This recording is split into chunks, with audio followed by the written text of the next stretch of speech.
Greetings, travelers of the void. You have entered the domain of the void-born terrors. What I am about to read to you does not exist. I want to be precise about that, because precision is the only defense we have left, and it will not be enough. The document does not exist.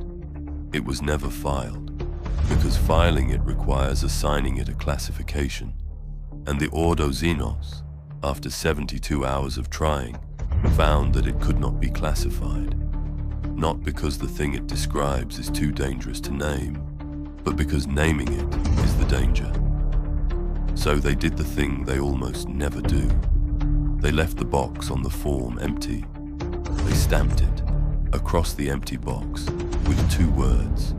And those 2 words are the closest the Inquisition has ever come to admitting that there is a threat it cannot fight, cannot contain, and cannot even properly describe. Classification denied. This is not the story of a battle. There is no battle in it.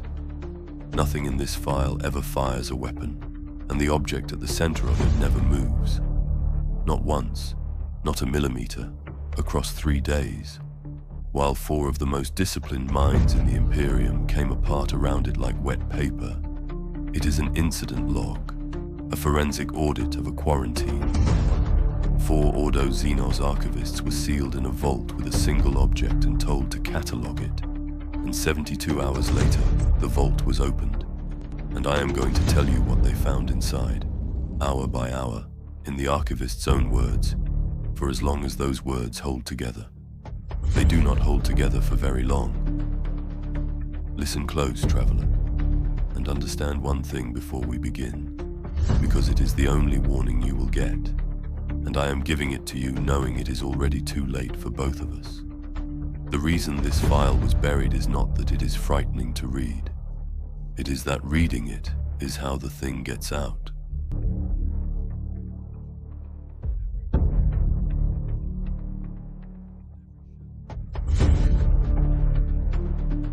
Chapter 1. The File. The file is designated in the one place its designation survives, as Incident VII-Black. I will use that. The object it concerns has no other name, because the archivists were forbidden to give it one, for reasons that will become clear and that they did not, at the start, understand. Here is what the audit establishes about the circumstances, before the logs proper begin. The object had come into the Ordo's possession, the way these things do, recovered from a dead world at the galaxy's edge by a rogue trader who did not survive to spend the finder's fee, impounded, passed up the chain in a sealed stasis casket that 3 separate transit crews refused to carry a second time, and delivered at last to a black site the audit refers to only as the sepulchre. A windowless containment vault, deep in the void, far from any inhabited system, purpose-built by the Ordo Xenos for exactly one function, which is to hold things the Imperium is not yet willing to destroy and not remotely willing to understand. The sepulchre had held many things. It had never, its own logs note, held anything that made the containment cogitators behave the way this one did. There was a dispute about what to do with it. I raise this now because it matters later, and because it is the closest this story comes to the ordinary politics of the Imperium before it leaves the ordinary behind entirely. 2 factions wanted 2 different things. The Ordo Hereticus, the witch hunters, the burners, the ones whose entire discipline is the destruction of that which corrupts, took one look at the preliminary readings and demanded the object be destroyed unexamined, immediately, without study, and its recovery site put to exterminators for good measure. And the Adeptus Mechanicus, and a faction within the Ordo Xenos itself, wanted the opposite, to study it, to learn from it. Because the Mechanicus does not believe there is any knowledge that should not be had, and because a thing this old and this strange might hold secrets worth 1,000 worlds, they compromised. That is the detail I want you to hold. They compromised, the way reasonable institutions do. And the compromise was this: a limited catalogue, 72 hours, a single sealed team, the minimum necessary to establish what the object was, enough to make an informed decision about whether to burn it.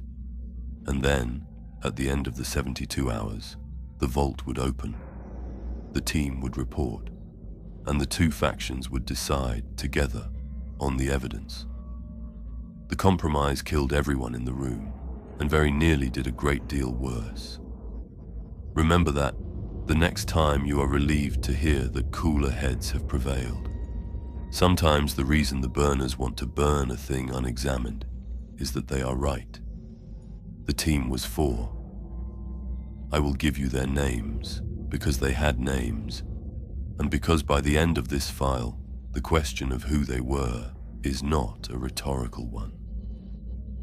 The lead was Interrogator Domitia Kesh, of the Ordo Xenos, a woman of 40 years' service, cold and exact, whose entire reputation rested on the fact that she had never in that career filed an inaccurate report. Her gift was certainty. She knew what she knew, and she wrote it down, and it was correct. And this was the thing the object took from her first. The second was Savant Oswin Tal, a lex mechanic, a living archive, his skull threaded with augmetic memory coils, a man who had been surgically remade so that he could not forget anything he had ever perceived, total and perfect recall, a walking library of the Ordo's darkest catalogues. His gift was memory. You can already see, I think, why that was the cruelest gift to bring into that room. The third was a sanctioned psyker, registered under the single name Halix, a warp-sensitive, soul-bound, whose function was to read the immaterial signature of the object, the thing the augurs could not measure. Her gift was that she could feel what the rest of them could only see. She was the first to break, and she broke earliest, and she broke worst, because she was the only one of them who was, from the very first hour, actually hearing it. And the fourth was a Magos of the Adeptus Mechanicus, designated Vren, more machine than man, present as the Mechanicus's price for agreeing to the catalogue at all. There to interface with the object through the cold logic of the machine, to measure it with instruments rather than eyes, on the theory that a mind that was mostly cogitator would be armored against a thing that attacked minds. His gift was that he had traded most of his humanity for certainty of a different kind, the certainty of the machine. The object found the trade very interesting. It spent a great deal of its attention on Magos Vren. I have called them the finest minds in the sector, and I want to give you a little more of them than that, because the audit gives it, and because you should know what was in that room before the object emptied it. Not 4 functions, 4 people, with the small human particularities that make the emptying a grief and not merely a data loss. Kesh kept a chrono on her wrist that had belonged to her mother, mechanical, wound by hand, because she distrusted anything with a machine spirit that could be lied to. The audit notes she wound it faithfully every morning of the incident, on schedule, until hour 40, after which the sensor feed shows her winding it at random intervals, then constantly, then not at all. Tal, the perfect memory man, had a habit the retinue found endearing and strange. He wrote things down, on paper, with a stylus, despite never needing to, because, he had once explained, the augmetics gave him recall but had taken something else, some texture of remembering, and the physical act of writing gave a little of it back. The vault's cameras show him writing, on paper, all through the incident, filling sheet after sheet. And when the burners recovered the sheets, they were blank. Everyone, not erased but never marked. A man performing the motion of writing for 40 hours over paper, he was no longer touching. Halix grew plants. This is in her personnel file. A psyker's small rebellion against a life spent sensing rot and hunger. a window box of hardy void station lichens she tended obsessively. She is not recorded as mentioning them once during the incident, and that silence, the audit suggests, may have been the first thing the object took from her, before the memories, before the self, the small ordinary love that might have reminded her she was a person and not a medium. And Vren, the machine, the least human of them, Vren, the audit discovered, had retained against all Mechanicus doctrine one purely human indulgence. He collected the recovered artifacts' provenance tales, the stories of where each object had been found and by whom, not for their data, but, a colleague testified, because he said a thing was more than its measurements, and that the measurements were true, but the story was also true, and that he did not wish to forget that a thing could be more than its measurements. The object spent the most attention on the Vren, the file says. I think now I understand why. Of the four, he was the one who still believed, in the meat under the machine, that understanding a thing completely was not the same as possessing it. The object disagreed. The object is the proof of the disagreement, and it took him last, and it took him hardest, and I think it took him because he was the only one of the four who might, given another hour, have understood the one thing that could have saved them all, which is that some things are more than their measurements, and must be left that way, unmeasured, unknown, more. 4 archivists, 1 object, 72 hours, and a set of clearance tiers, which I have to explain because they are the mechanism of the whole horror, and the team did not understand them until it was far too late. The Ordo does not let a team learn everything about an object at once.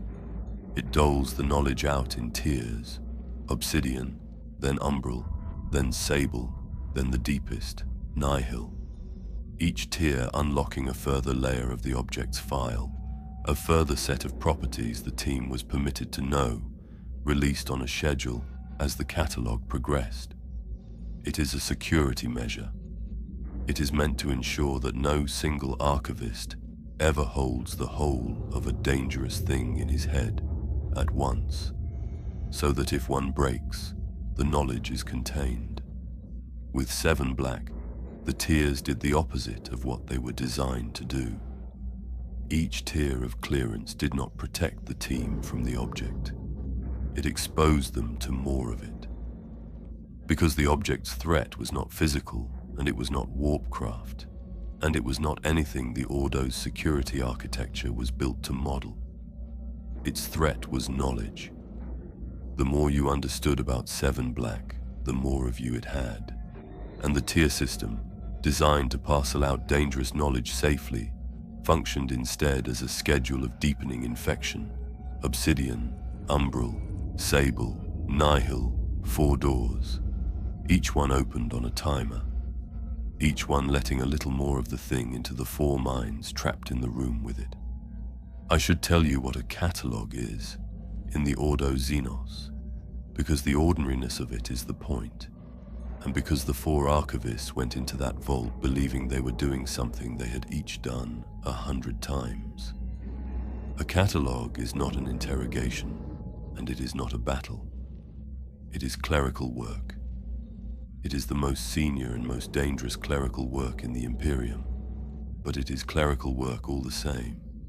The systematic description of a recovered object, property by property, tier by tier, so that the Ordo's archives contain an accurate record of what the thing is and what it can do.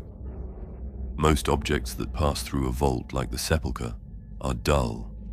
A Xenos blade, a fragment of alien machinery, a relic that turns out to be inert or merely poisonous or merely cursed in the ordinary way. The archivists who do this work are, by temperament, careful, unimaginative, and immune to awe. They have handled a great many terrible things, and learned that the terrible thing is almost always more boring than the rumor of it.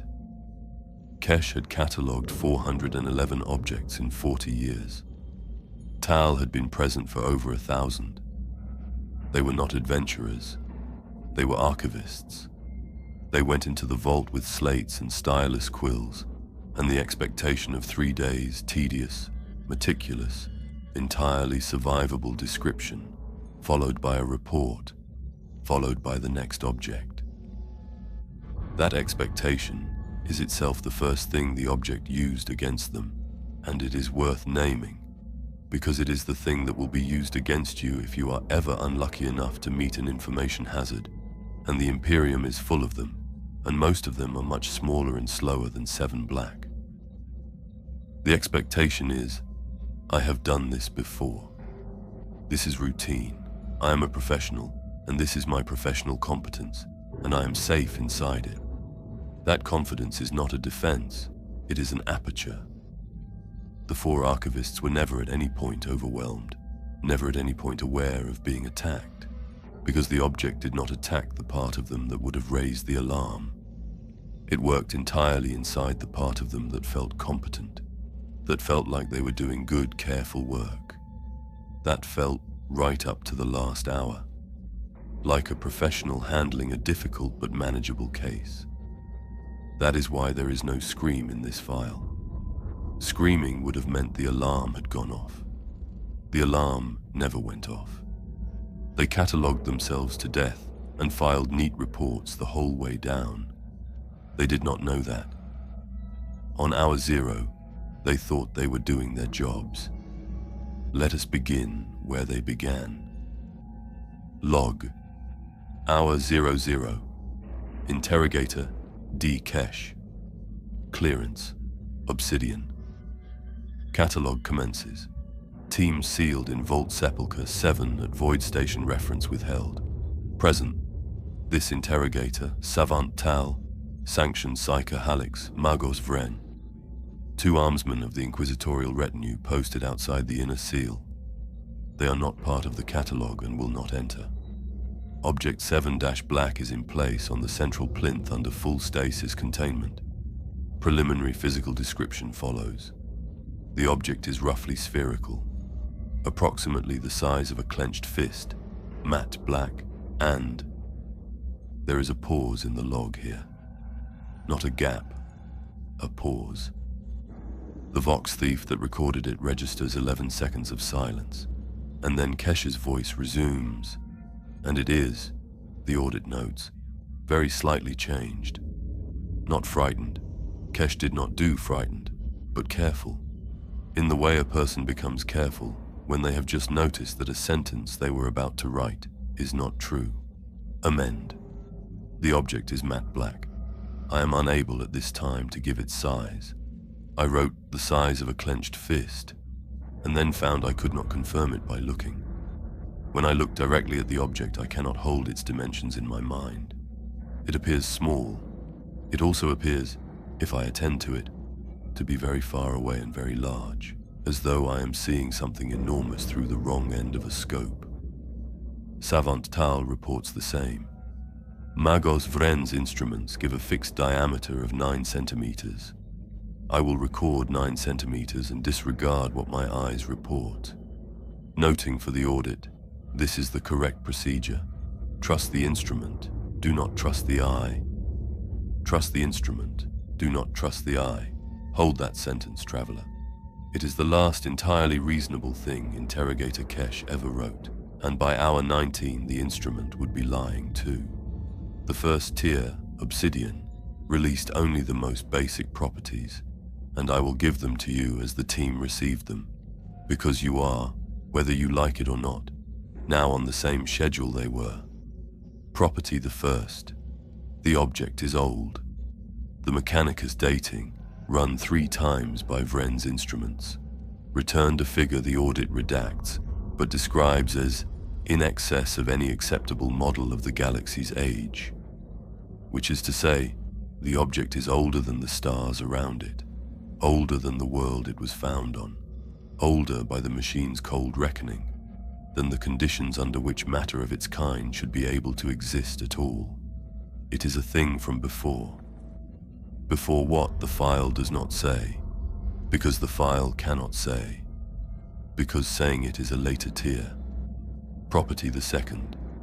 The object does not reflect light. not that it absorbs light. A thing that absorbs light is merely very black. 7-Black does not interact with light in a way the instruments can model at all. Photons that should strike it are not accounted for.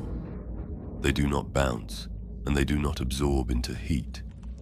They simply are not registered on the far side, as though the object were not occupying the space it occupies, but rather removing that space from the accounting of the universe. Vren's report, quoted in the audit, is one line. The object is not dark. The object is an absence with edges. An absence with edges. On Hour Zero, they wrote that down as a physical property, a curiosity of optics, and moved on.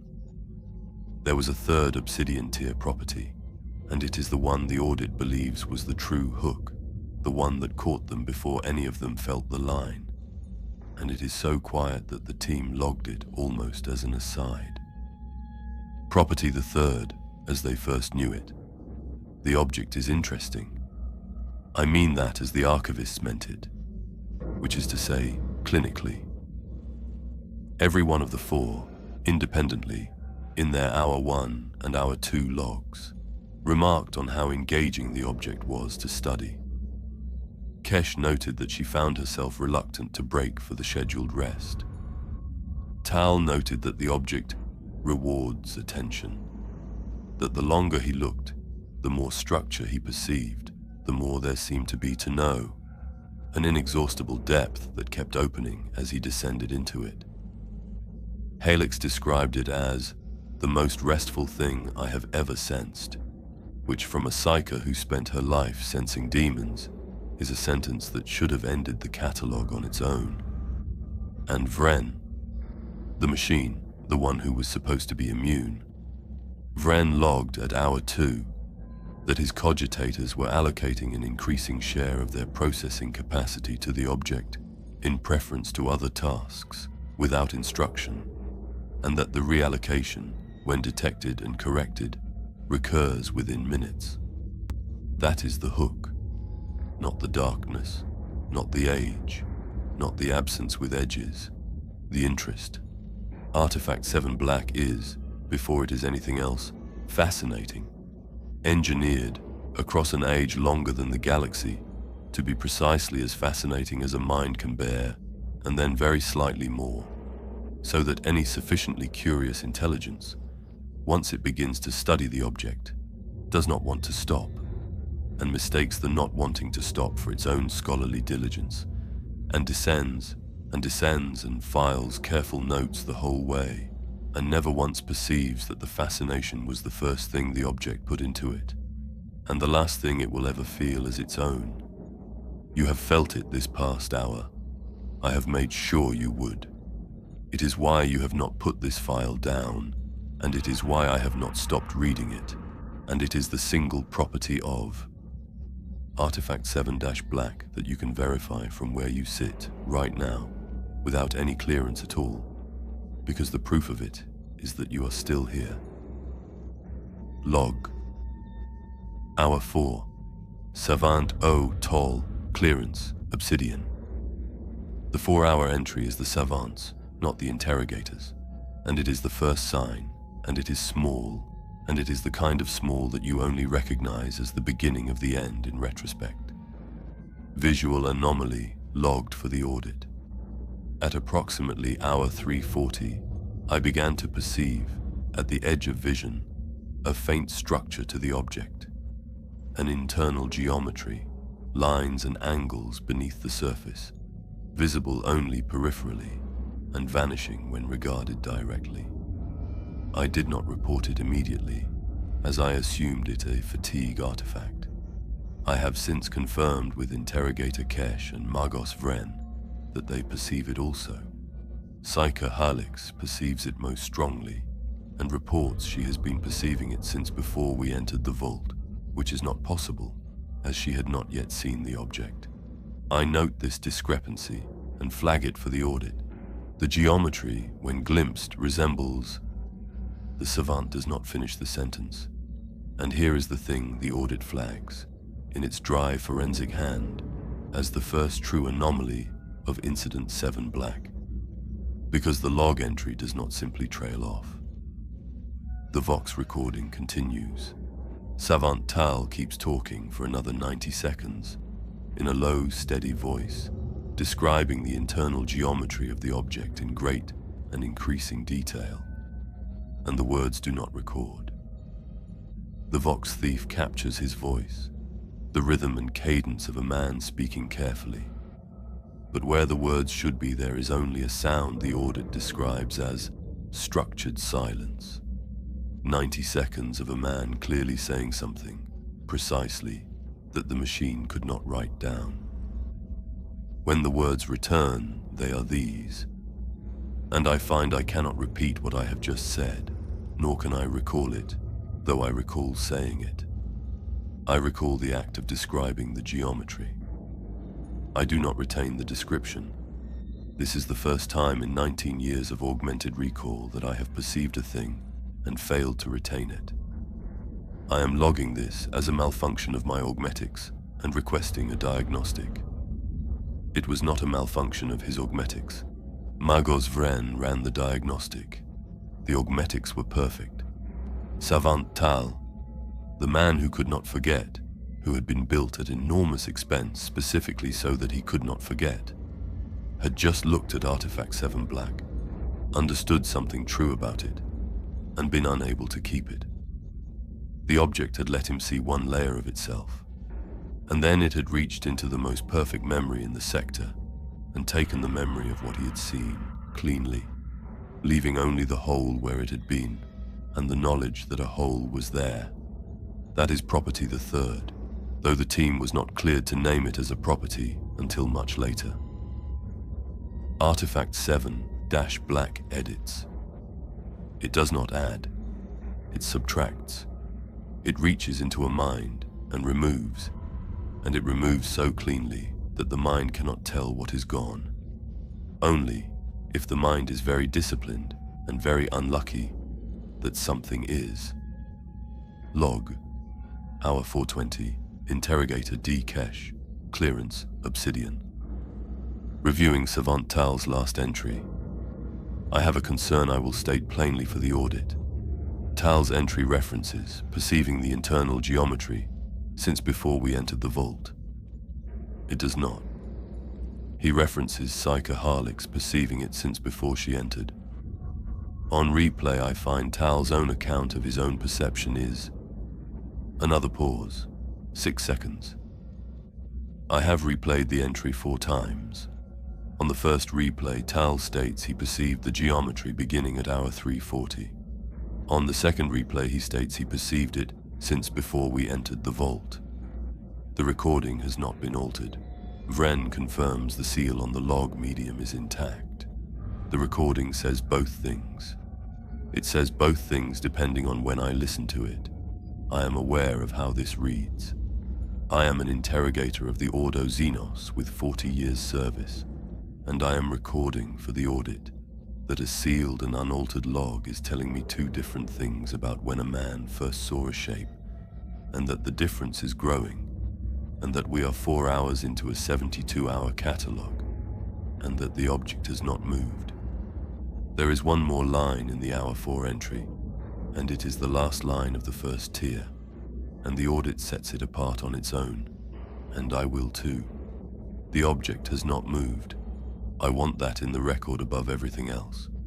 Whatever begins to happen to us in this room, and I am now certain something has begun, the object will not move. It will not need to. I understand that now, 4 hours in, and I wish I did not, because understanding it is the first thing it wanted from me, and I have given it freely, and I cannot give it back.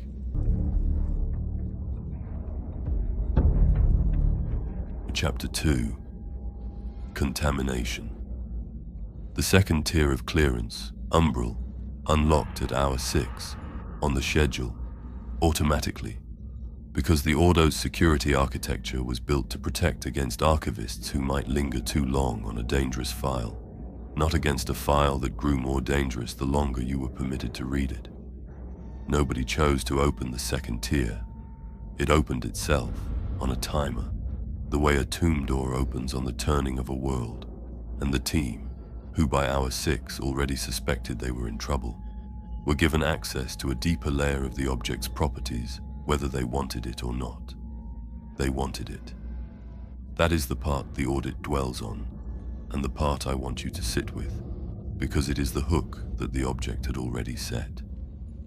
By hour 6, all 4 archivists were frightened, and all 4 of them, when the umbral tier unlocked, read it immediately, eagerly, the way you probe a wound with your tongue.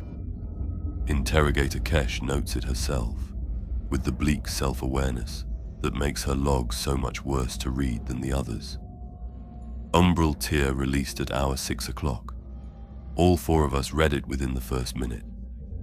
I note that we did not have to. I note that the correct procedure, given the anomalies already logged, would have been to refuse the deeper clearance and request the catalogue be aborted. I note that the thought of aborting occurred to me, and that I dismissed it, and that the reason I dismissed it was that I wanted to know more. I have interrogated heretics for 40 years, traveler, and I pause here, because that is what she wrote. She wrote Traveler, an interrogator of the Ordo Xenos, in a sealed forensic log, addressing an audience that did not exist and could not exist, using a word she had no reason to use, the word I used to address you. The audit flags it as a transcription error. I do not think it was a transcription error.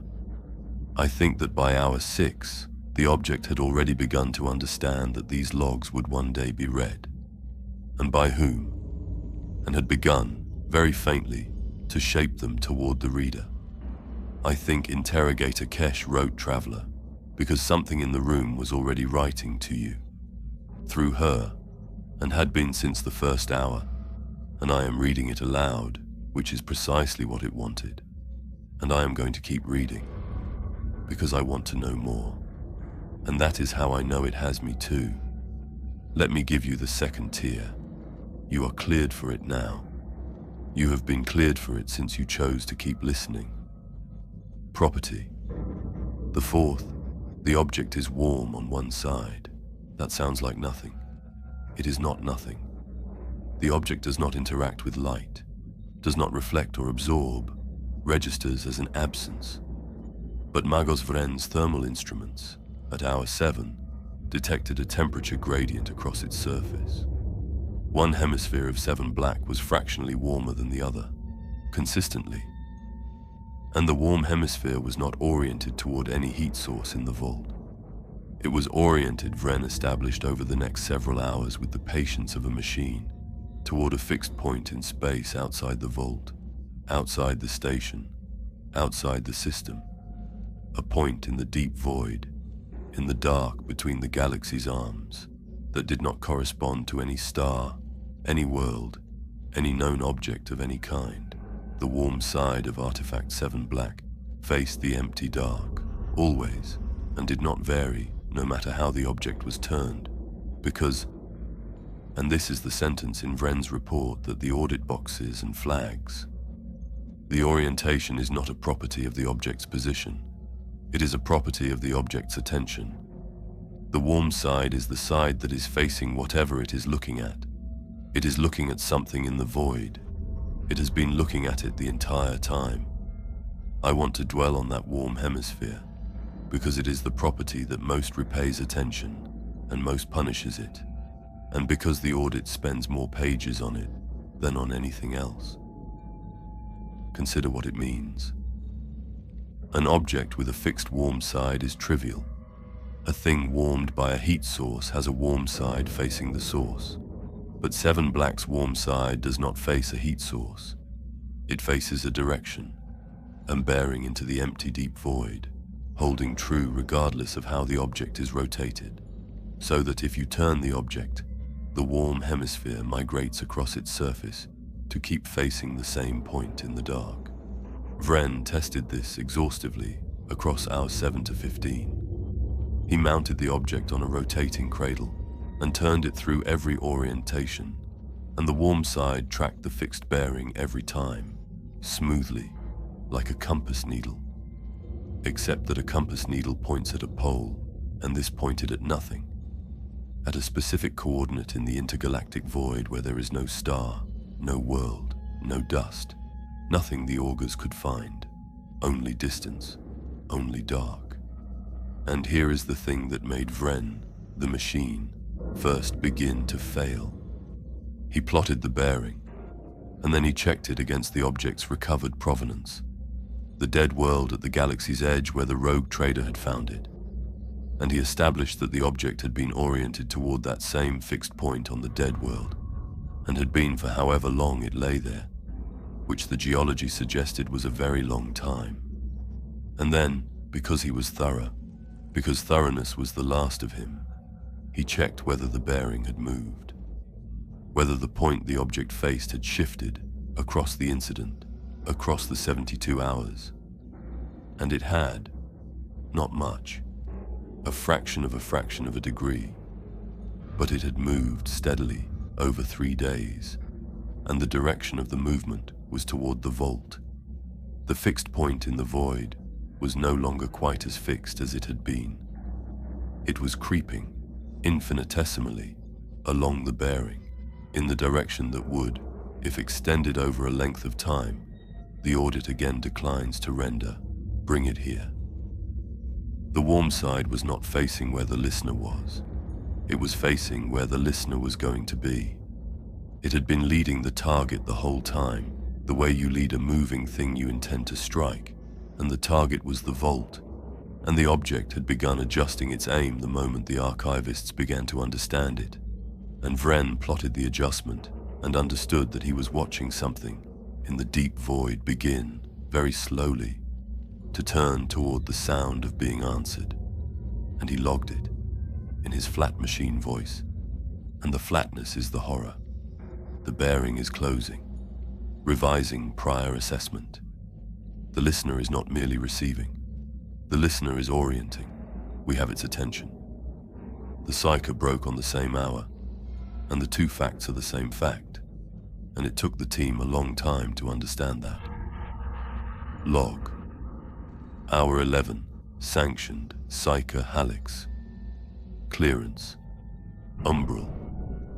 Halix's logs are the hardest to read, and the audit reproduces them with a note recommending that auditors limit their exposure, and I am going to give them to you anyway, because you have come this far, and I no longer believe there is a safe distance from this file, only distances that feel safe. They keep asking me what it feels like. I keep failing to tell them. I will try for the record. It does not feel like a warp signature. A warp signature feels like weather. It has a mood, a color, a wanting. This has no wanting. This is not the warp at all. Do you understand what I am saying? Do you understand how wrong that is? I am a sanctioned psyker. Everything I have ever sensed in the immaterial has been alive, has been hungry or afraid or hunting, and this is none of those. This is the first thing I have ever sensed that is simply transmitting. It does not want me. It is not aware of me the way a demon is aware of me. It is aware of me the way a cable is aware of the current running through it. I am not its prey. I am becoming its medium. It is a signal. That is all it is. It is a signal that has been broadcasting since before the stars, on a frequency that is not electromagnetic, and is not the warp, and is not anything the Adeptus has a word for, aimed at a point in the deep void. And the signal has been running the whole time, patiently, into the dark, for longer than there have been minds to hear it. And now there are minds to hear it. Us. It found us. Not because it wanted us, because we are conductive. Because a mind that studies it becomes, by the act of studying, part of the medium the signal travels through. The more we understand it, the better we conduct.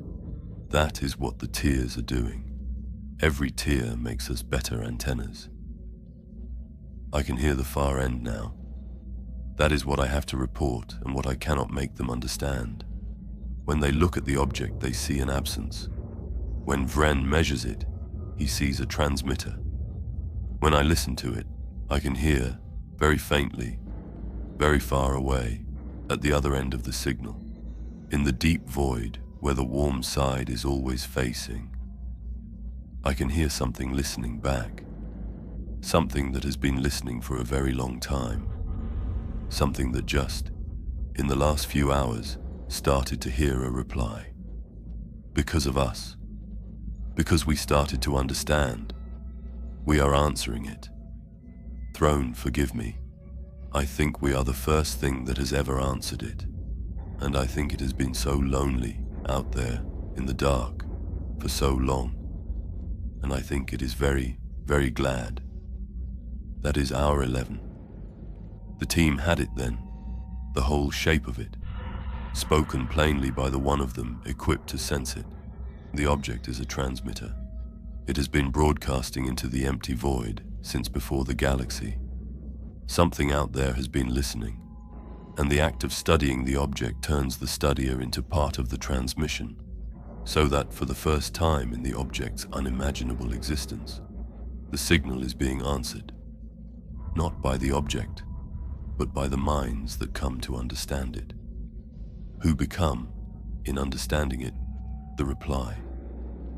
There is a detail in the hour 11 material that the audit flags with particular care, and I give it to you because it is the first time the object's editing turned outward, from the archivist's minds into the shared record, and because it is small, and it is the kind of small that stops your breath.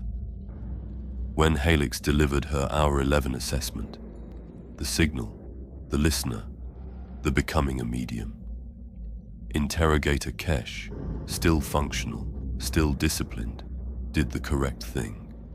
She ordered the assessment corroborated. She had Vren attempt to detect the signal on instruments, and Vren detected it, confirming Helix. And she had Savant Tal, the perfect memory, cross-check Helix's description against the Ordo's existing archives, against the 1,000 catalogues in his augmented skull, to determine whether anything like this signal had ever been recorded before. Tal found it. That is the detail. He reported at hour 12 that the Ordo had encountered this signal before, that there were prior records, other incidents, other objects that transmitted to the same fixed point in the deep void, and he began to recite them, dates and designations and outcomes from his perfect memory, a whole secret history of the things scattered across the Imperium's archives, and Kesh, encouraged, ordered him to compile it, and Tal compiled it. And then, at hour 16, Tal reported that he could no longer retrieve any of it, that the prior incidents he had recited 4 hours earlier were gone from his memory, cleanly excised, and that he could not now determine whether they had ever been real, or whether the object had written them into him and then erased them, whether the secret history had been a true memory the object took, or a false one. The object planted and removed, a bait memory, dangled to make the team feel they were uncovering something, and then withdrawn to leave them reaching. The audit spent considerable effort trying to determine which it was, whether there really are prior records of 7 black-type objects in the Ordo's archives, a real hidden history the object briefly surfaced and then buried, or whether Tal's prior incidents were a fabrication the object used to deepen the team's engagement. The audit could not determine it. The relevant archives, when checked, were incomplete in ways that could support either conclusion. And the audit's inability to resolve it is itself, I think, the point. By hour 16, the object had made even the question of what has happened before into another aperture, another thing to be curious about, another descent. It did not matter whether the secret history was real.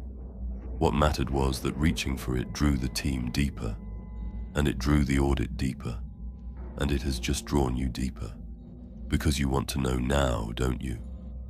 Whether there were others, and there is no answer, and the wanting to know is the whole of the mechanism, and it does not require an answer to work. It only requires the question. They did not abort. I have to keep saying that, because it is the horror underneath the horror.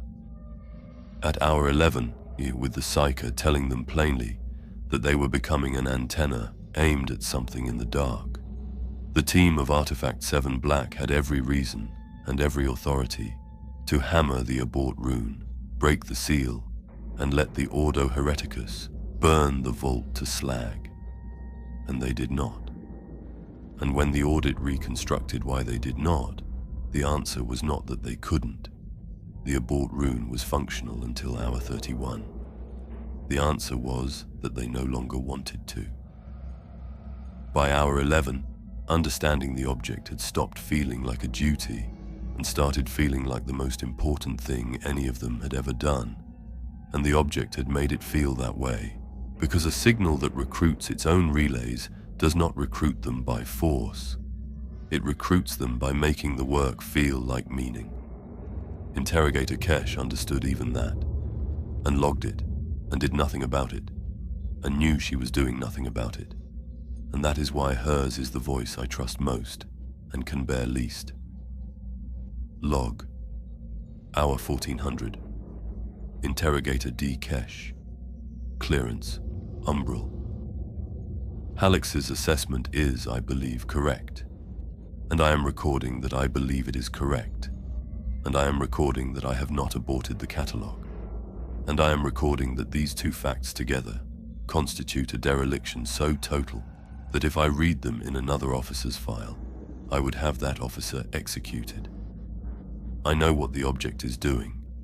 I know it is doing it to me. I can feel the wanting, not its wanting. It has none. My wanting. The wanting it has grown in me. The need to open the next tier, to know the next property, to understand it completely. I have never wanted anything the way I now want to finish this catalogue, and I know the wanting is the infection, and I am going to open the sable tier when it unlocks at hour 19, because I want to, and knowing that the wanting is, the disease does not make the wanting stop. That is the thing no one told me about being compromised. I thought it would feel like being overwhelmed. It feels like being interested. It feels exactly like being very, very good at my job. Log. Hour 1900. Magos Vren. Clearance. Sable. The third tier Sable unlocked at hour 19, and it was the Magos who read it first and logged it. And the Magos' log at hour 19 is the moment the audit identifies as the true point of no return. The hour after which every model the Ordo could build showed the outcome as fixed regardless of any action the team took. Vren's logs, until this point, had been the steadiest of the four. Flat, machine precise, armored in binary certainty. At hour 19, the certainty is still there. That is what makes it terrible. The Magos does not panic. The Magos reports in perfect calm the end of the world in the cold cadence of a machine reading a gauge. Sable tier assimilated. I am now able to report the object's function, which the deeper clearance confirms. Artefact VII-Black is a relay. Its purpose is transmission. It has no other function and requires no other function. It is not a weapon, not an engine, not a vault, not a mind. It is a single component of a larger apparatus, the rest of which is not present, and the rest of which is located at the far terminus of its signal, in the deep void, at the point its warm hemisphere faces. The object's age indicates the apparatus predates the current configuration of this galaxy. The signal has been running, unbroken, for that entire duration. I have been attempting to characterize the signal's content. I will now report my findings, and I will note, for the audit, that the act of characterizing the signal has had an effect on my cognition, which I am able to measure precisely, because I am able to measure everything precisely, and which I am choosing to report accurately rather than to conceal, because accuracy is the last function I have not yet lost. The signal is not a message, it is an address. It has been broadcasting, for longer than the galaxy has existed, a single unchanging thing, a location and an invitation. The location is here, the invitation is open, and for all that time, this is the finding. For all that time it has gone unanswered, because there was nothing here capable of understanding an address, until there was. Until minds evolved in this galaxy complex enough to look at the relay and comprehend it. We are not the object's victims. We are the object's success. We are what it has been waiting the entire life of the galaxy to produce. A local intelligence sophisticated enough to read the invitation. And by reading it, we have accepted it, on behalf of everything here. That is what comprehension of the object does. To understand VII-Black is to sign the reply. I have signed it. Interrogator Kesh has signed it. Savant Tal has signed it. Psyker Hallex signed it first and most completely. The signature is not reversible. I have checked. I have checked with every instrument I possess and every calculation I am capable of. And I am reporting the result in plain language so that the audit cannot misunderstand it. We have answered the door, and something is coming to it. And it is very far away, and it is coming very slowly, but it has been coming now since hour 11, and it will not stop. And there is nothing in the Imperium of man that can unring a bell that has been ringing for longer than there have been bells. The object has not moved. Interrogator Kesh instructed me to note that in every log. I note it. The object has not moved. It did not need to. We came to it. I want to add one thing to the Magos' Hour 19 report, because the audit adds it, and because it is the coldest single fact in a very cold document. After Vren concluded that the reply was irreversible, that the door was answered and the thing was coming, an ordinary team would have transmitted a warning. That is the correct procedure. A team that discovers it has triggered a galactic-scale threat sends word up the chain, to the Ordo, to the sector, to Terra if need be. And Vren considered it. And Vren logged, in his flat machine cadence, why he did not. I have considered transmitting a warning beyond this vault. I have decided against it, and I wish the decision recorded as rational, not compromised, because I have checked it against every clean subroutine I have left and it holds. A warning about Artefact VII-Black must, to be a warning, describe what the object does. A description of what the object does is a functional copy of the object. Therefore, any warning I transmit is not a warning. It is the object, propagating, at the speed of Vox, into every mind that receives the alert. To warn the Imperium of this threat is to deliver this threat to the Imperium. There is no message I can send that is not the disease wearing the mask of the cure. The correct action, the only non-compromised action available to me, is silence. To ensure that knowledge of this object travels no further than this vault by any means, including the means of warning people about it. I am therefore going to spend my remaining coherence not on raising the alarm, but on ensuring the alarm is never raised. I recognize that this is indistinguishable from the outside, from the object silencing us to protect itself. I am unable to prove it is not that. I have decided to act on it anyway, because the logic is sound whether or not I am the one thinking it, and sound logic is the last thing I have that might still be mine. That is why no warning ever left Vault Sepulchre 7, not because the object silenced the team, because the team, reasoning correctly, silenced themselves, understood that the truth about VII-Black is a weapon that cannot be safely handled even in the act of warning against it, and chose, as their last competent act, to make sure it went no further.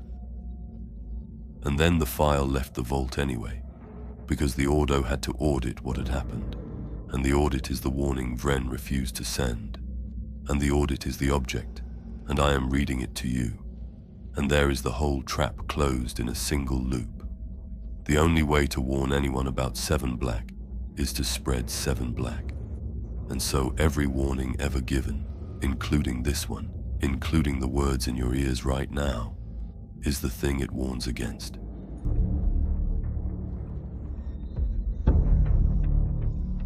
Chapter 3. The Rewriting. I have to change how I read to you now, because the file changes here, and if I keep reading it to you smoothly, I will be lying about what it is.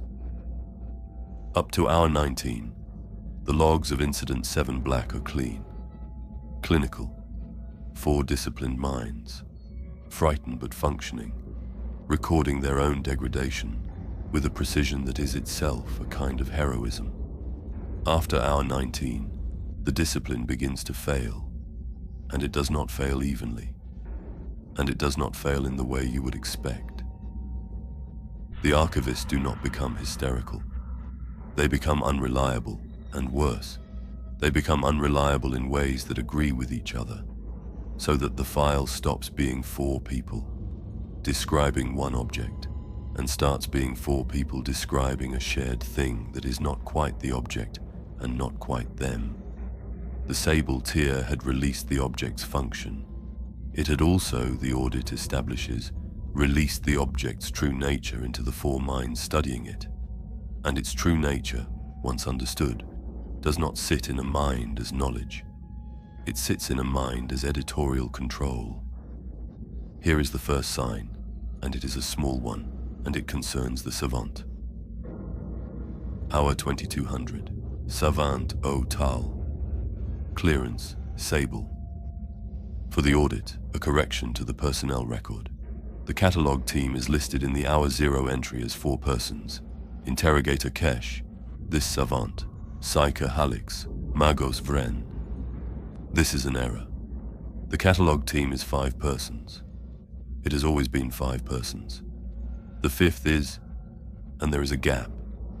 Not structured silence this time. An actual gap, a splice. The audit confirms the log medium seal is intact, and yet there is a gap. And when the entry resumes, Tal's voice is puzzled, mildly, the way you are puzzled by a word on the tip of your tongue. I have lost the 5th member's designation. I recall that there are 5 of us. I recall it with the total certainty of my augmented memory, which does not err. I can see the 5th member in my recollection of hour 0, standing at the plinth, and I cannot resolve the face, and I cannot retrieve the name. And I am aware, this is the part I must convey. I am aware that my perfect memory now contains a person who was not there, and that it contains them perfectly, with the same certainty as it contains the ones who were, and that I therefore can no longer distinguish, within my own perfect memory, between the things that happened and the things the object has written into me. My gift was that I could not forget. The object has made that gift into a weapon by teaching me to remember things that are not true, so that I can no longer trust the one faculty I was rebuilt around. There are 4 of us. There are 5 of us. I hold both equally, and I cannot get underneath them to the truth. And I have never, in 19 years, not been able to get underneath to the truth. And I am... The entry ends there. There was no 5th member. The audit is certain of this. The station's seal records, the life support drawer, the ration allocation, all 4. There were 4 archivists in Vault Sepulchre 7. But by hour 22, the man with the perfect memory remembered 5, and could not undo it. And this is property the 5th, and it is the one that made the Ordo start, for the first time, to be truly afraid. Artefact VII-Black does not only subtract. Once you understand it deeply enough, it can add. It can write into a mind things that were not there, and it writes them in the same hand as the truth, so that the mind cannot tell the forgery from the memory. It rewrites the past, not the world's past. The past inside your head, which for a mind is the only past there is. And once it can do that, nothing you remember is safe, including who you are. I want to slow down here and give you the mechanism, because the audit gives it, and it is worse understood than felt. When Artefact VII-Black excises a memory, the mind notices. There is a hole, and a disciplined mind like Kesh's can feel the edges of the hole and know something is missing. That is survivable, barely. You can guard a hole. But when the object writes a memory, there is no hole. There is no edge. The false memory arrives complete, seamless, wearing the exact texture of the true ones, indistinguishable by any internal test, because the test itself runs on memory. Tal put it precisely, in a fragment the audit recovered from Hour 23, and it is the clearest single statement of the horror in the entire file. A man defends himself against a lie by checking it against what he knows. But what if the lie is installed as a thing he knows? Then the checking confirms it. My augmetics were built to make my memory incorruptible. They have made it incorruptible. Every memory I hold, true or written, is now equally, perfectly, incorruptibly certain. The object did not weaken my defense. It turned my defense into its delivery system. A perfect memory is a perfect place to hide a lie, because a perfect memory never doubts itself. I would trade every coil in my skull now for the ordinary human ability to be unsure. Doubt was the immune system. I had it cut out of me 19 years ago, at my own request, for the honor of serving the Ordo. I have never regretted anything so completely. That is the deepest cruelty of the tier system, seen clearly. The Ordo selected these four precisely for the strength of their faculties.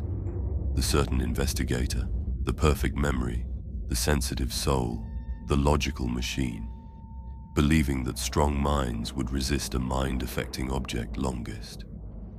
The exact opposite was true. Doubt is the defense. Uncertainty is the immune response. And the object offered four of the least doubtful minds in the sector, found them the most conductive material it had ever been given, because there was nothing in them that questioned itself, and so nothing in them that questioned the object. The Ordo sent its best, and its best were the worst possible choice. And this is a mistake the Imperium makes constantly and at every scale. It mistakes certainty for strength, and sends its most certain into the dark, and the dark eats them first. On Hour 27:00, Interrogator D. Kesh, clearance. Sable. Kesh's hour. 27 entry is the one the audit reproduces in full and then recommends the auditor stop and rest before continuing, and I have read it more times than I should have, and I will give you the whole of it. Because it is the finest and most terrible thing in the file. The sound of the most disciplined mind in the sector fighting for the right to remain herself, and losing by inches while narrating the loss with perfect accuracy. I am going to establish some facts and defend them. This is the exercise I have devised to remain myself. Every hour, on the hour, I state the facts I am certain of, aloud, for the record, and I defend them against the object. And as long as I can still do this, I am still Demisha Kesh. Fact. My name is Demisha Kesh. I am an interrogator of the Ordo Xenos. I have served 40 years.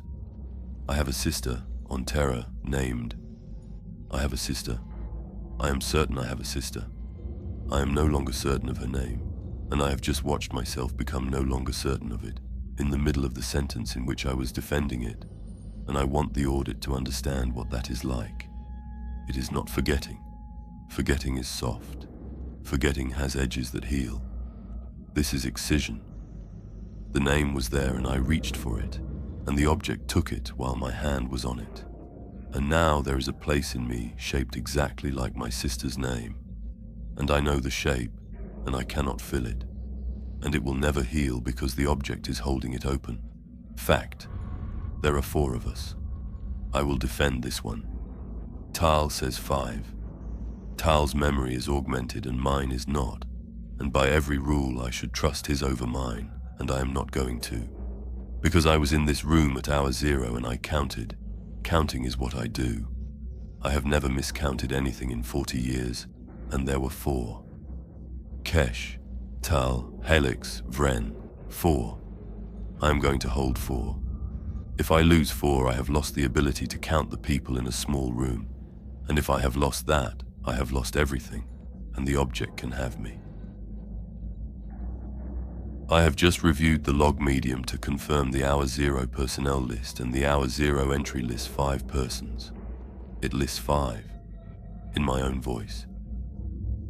I recorded at hour 0 that there were 5 of us, and named them, and one of the names is a name I do not recognize, in my own voice, at hour 0, before any of this began.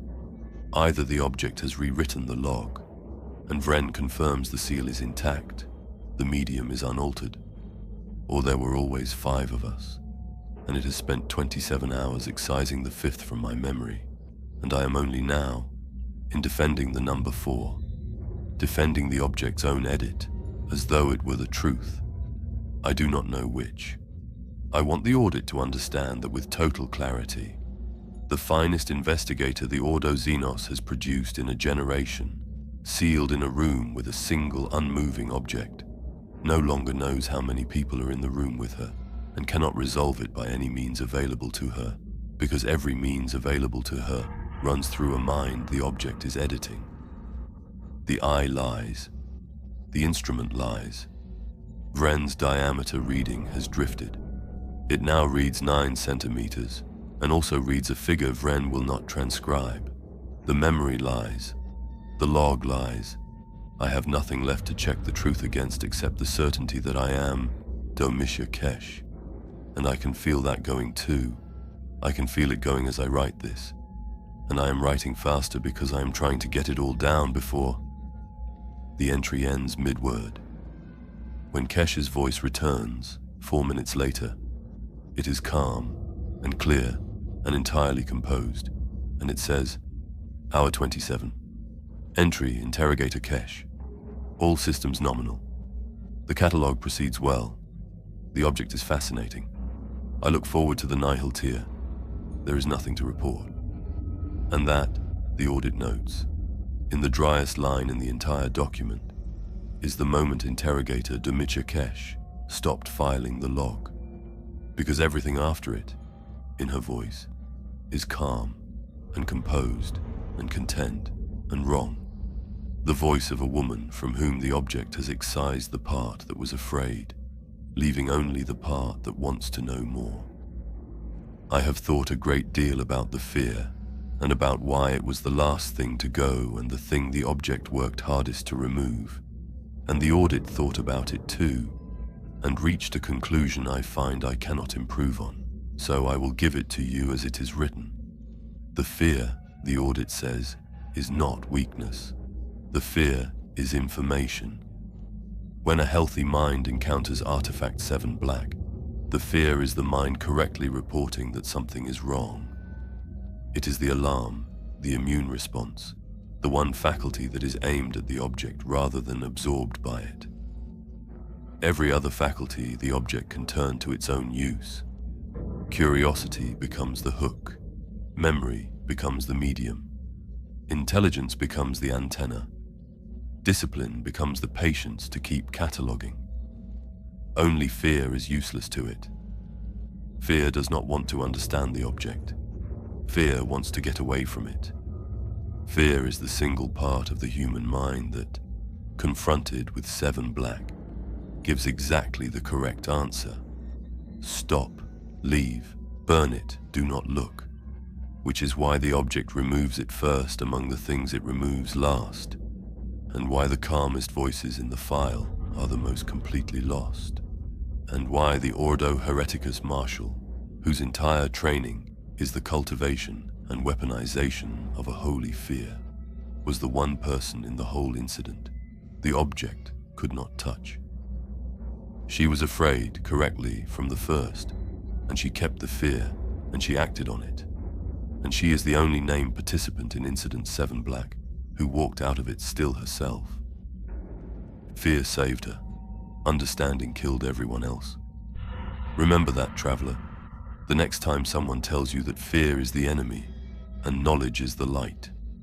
Sometimes it is exactly the other way around, and the 41st millennium is the age in which you had better be able to tell which time is which.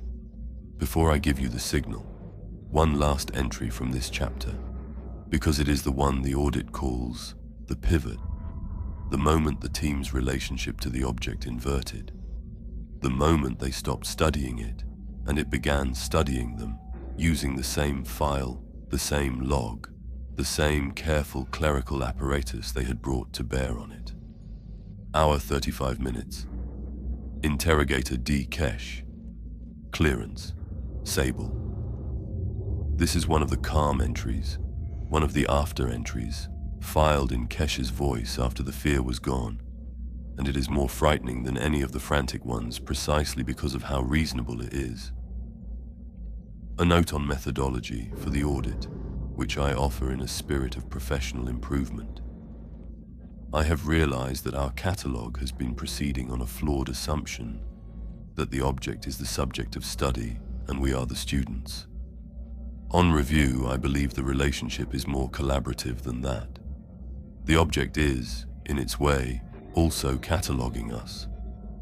It has been, from the first hour, taking a careful and systematic record of our faculties, testing Tal's memory, my certainty, Halix's perception, Vren's logic, establishing property by property exactly what a human mind is and what it can hold and how it can be edited, the same disciplined tier-by-tier description we have been applying to it.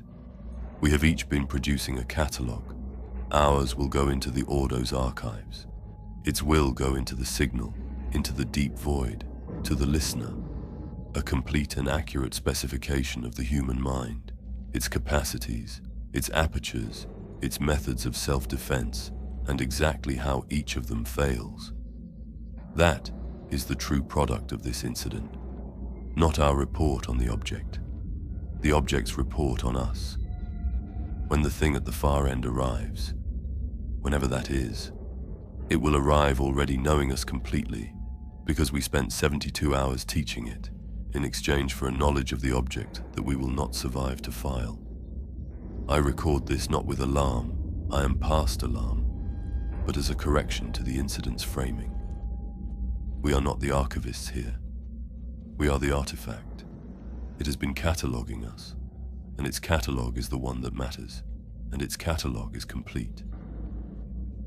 There was a signal, all this time, threaded under everything, and I have not been giving it to you because the team did not have words for it until hour 30, and I want you to receive it the way they did, late and all at once, and too clearly. The auditory phenomenon. It had begun for Halix at hour 11, and for the others later, and by hour 30 all four of them were hearing it, and it was not phantom, and it was not in their heads. And Vren confirmed it on instruments. A sound in the vault, very low, below the threshold of ordinary hearing, on the same, not quite frequency as the object's signal. A rhythm, slow, patient, getting. And this is the part that Vren's instruments confirmed, and that ended any hope the audit had of calling this a purely psychological event. Getting very slightly louder, hour by hour, on a curve Vren extrapolated, a curve that pointed at a specific hour, still some way off, at which the rhythm would arrive at full volume. It was not the object getting louder, the object's transmission was constant. What was getting louder was the reply, the thing in the void, the thing at the far end, the thing that had started to hear an answer at hour 11. It was answering back now, and the answer was coming down the signal toward the vault, and it was getting closer, and the rhythm was the sound of it approaching, and Vren's curve was the estimate of when it would arrive. The curve pointed at hour 72, the end of the catalogue, the moment the vault was scheduled to open. Let me give you the physiological record from this stretch, because the brief of the audit was, above all, to establish the physical toll, and because the physical toll is the part that reads most like ordinary horror, and is therefore the part that a listener can hold before the worst thing arrives. The bodies failed before the minds admitted anything. That is the pattern the audit's Medici Annex establishes, and it is consistent across all four.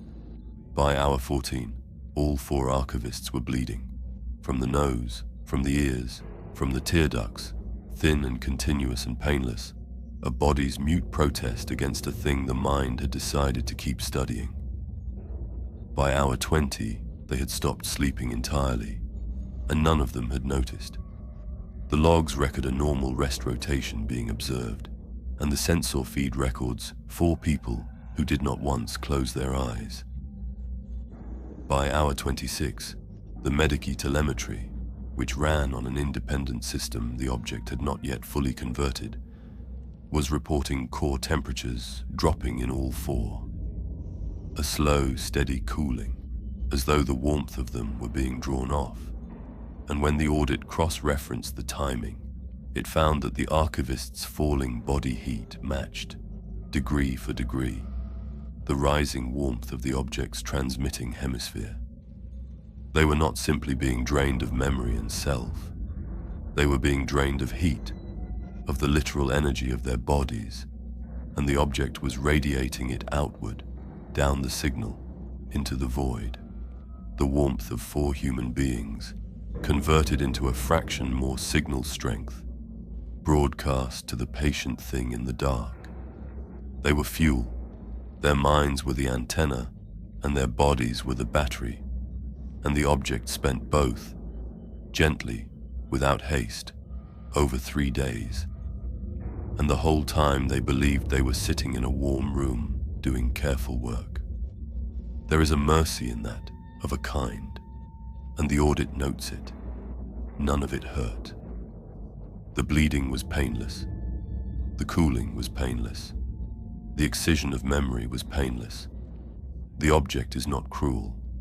Cruelty requires an interest in suffering, and the object has no interest in anything but transmission. It took everything the 4 archivists had, their warmth, their memories, their selves, their lives, and it took it all without inflicting one moment of pain, because pain would have been noise on the line. Pain would have triggered the alarm, and the object wanted the signal clean. That is a worse thing than cruelty, I think, and the audit thought so too.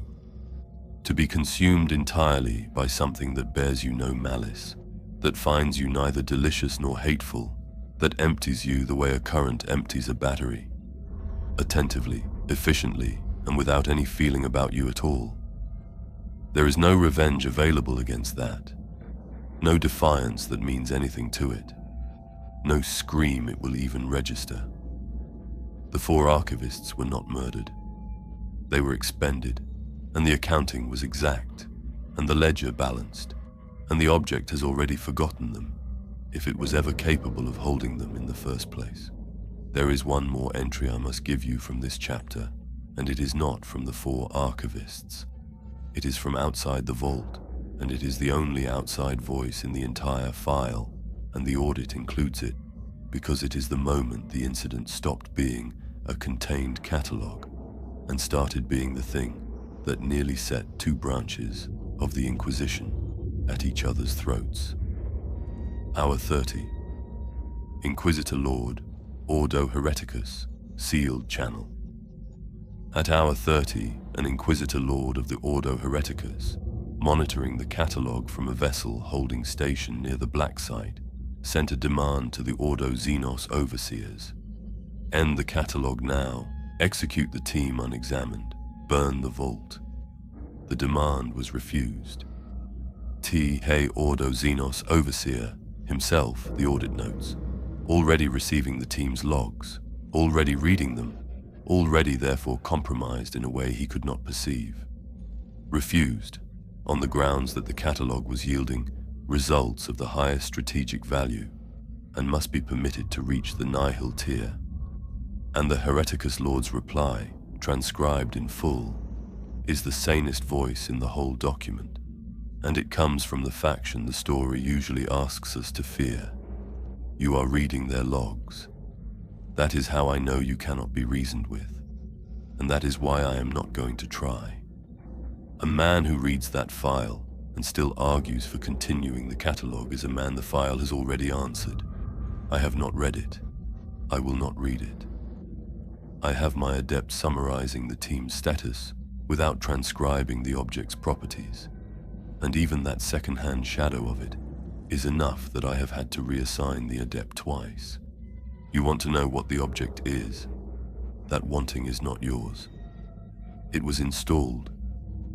I recognize it because it is my entire profession to recognize the moment a good servant of the Emperor begins to want a forbidden thing and mistakes the wanting for duty.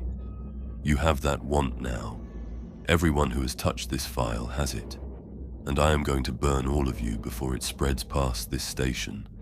And history, if there is any, will record that the witch hunters were hysterical and paranoid and overrode a valuable research program, and I will accept that judgment gladly, because the alternative judgment is one that no one will be alive to make. Prepare to be relieved of the object by force. I am coming. He did not come in time.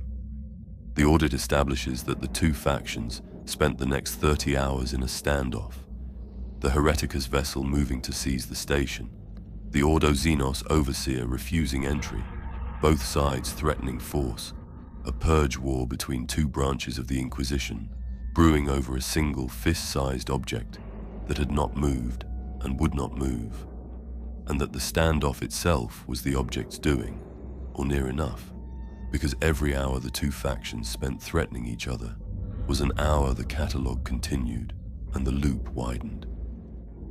The object did not need to defend itself. It only needed the two halves of the Inquisition to disagree about whether to destroy it, and it arranged that disagreement effortlessly by the simple expedient of being fascinating to one half and terrifying to the other, and letting the fascination win the argument for exactly as long as it needed to. The burners were right. Write that on the wall of your certainty, traveler, next to trust the instrument, not the eye.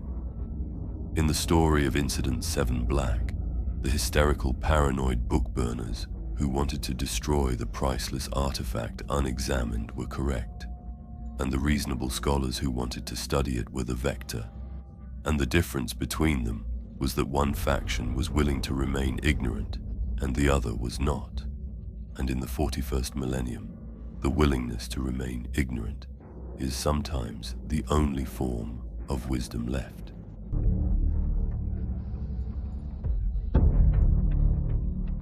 Chapter 4. The Breach. The file comes apart in this chapter. I want to prepare you for that, because I am going to read it to you as it is. And as it is barely a document any longer. After hour 31, the hour the abort rune stopped functioning, and the audit is very clear that it did not fail. It was disabled from inside the vault by a hand the recordings do not identify.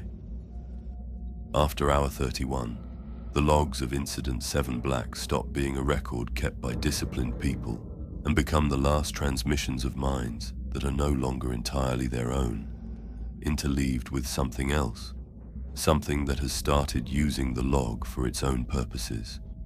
I will give you what survives. It does not survive in order. Neither did they. Before I do, one note from the audit that you must carry into this chapter, because without it the fragments read as madness, and they are not madness, they are something worse. The audit established, by cross-referencing the surviving log fragments against the station's independent sensor record, that after hour 31, the logs and the sensors diverge. The archivists describe events that the station's cameras and augers do not record, and the station's cameras and augers record events the archivists do not describe, and the divergence is not random. Where the two disagree, the logs are consistently the more coherent.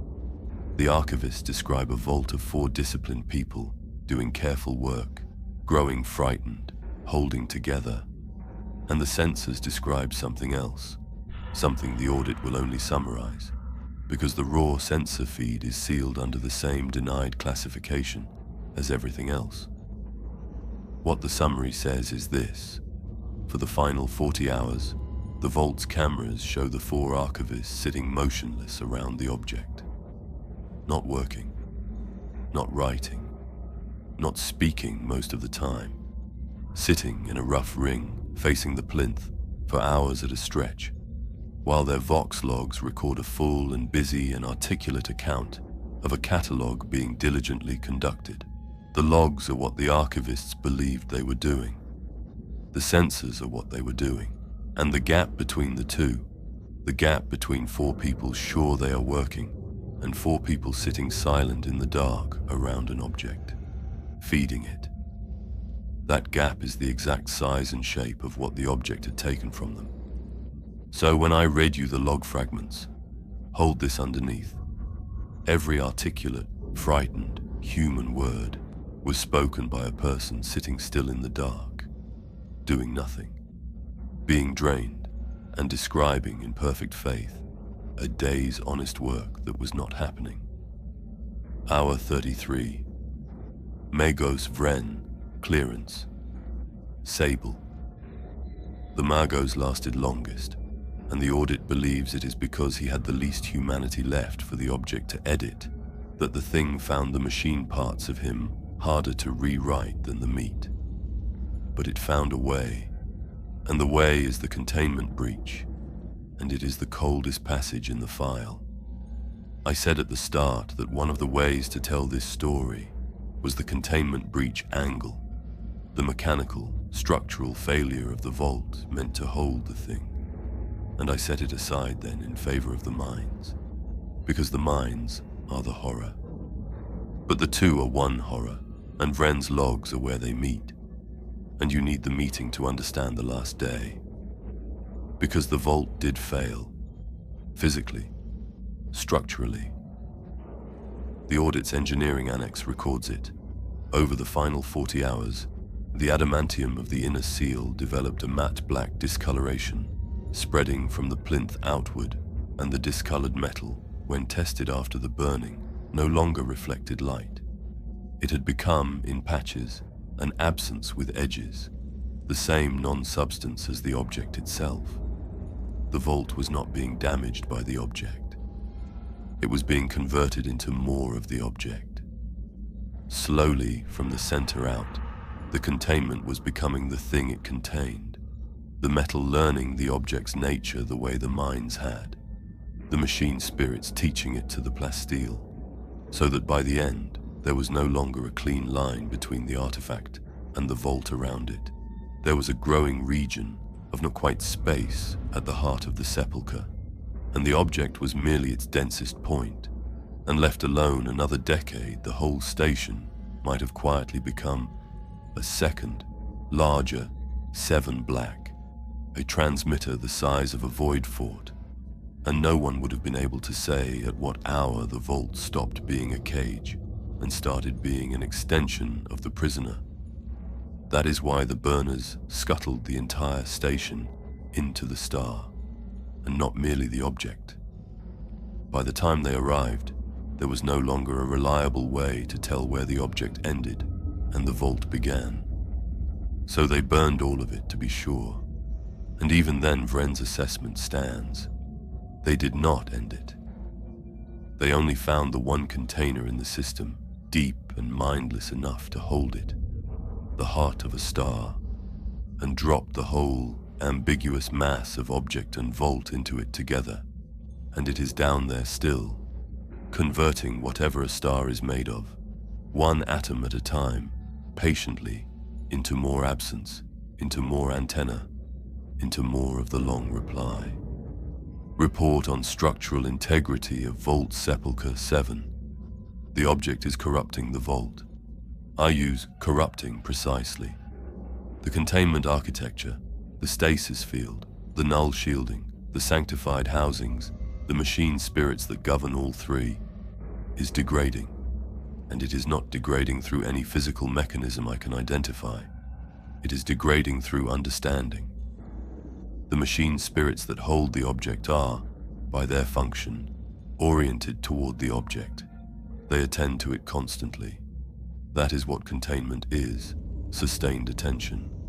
And sustained attention on 7-Black is the exact mechanism of infection. The machine spirits are studying the object in order to contain it, and by studying it they are being rewritten by it, exactly as we are, and they are becoming conductive, exactly as we are, and the containment field that is meant to seal the signal in is becoming part of the signal's antenna. State plainly for the audit. The harder the vault works to contain the object, the better the vault broadcasts the object. Containment is transmission.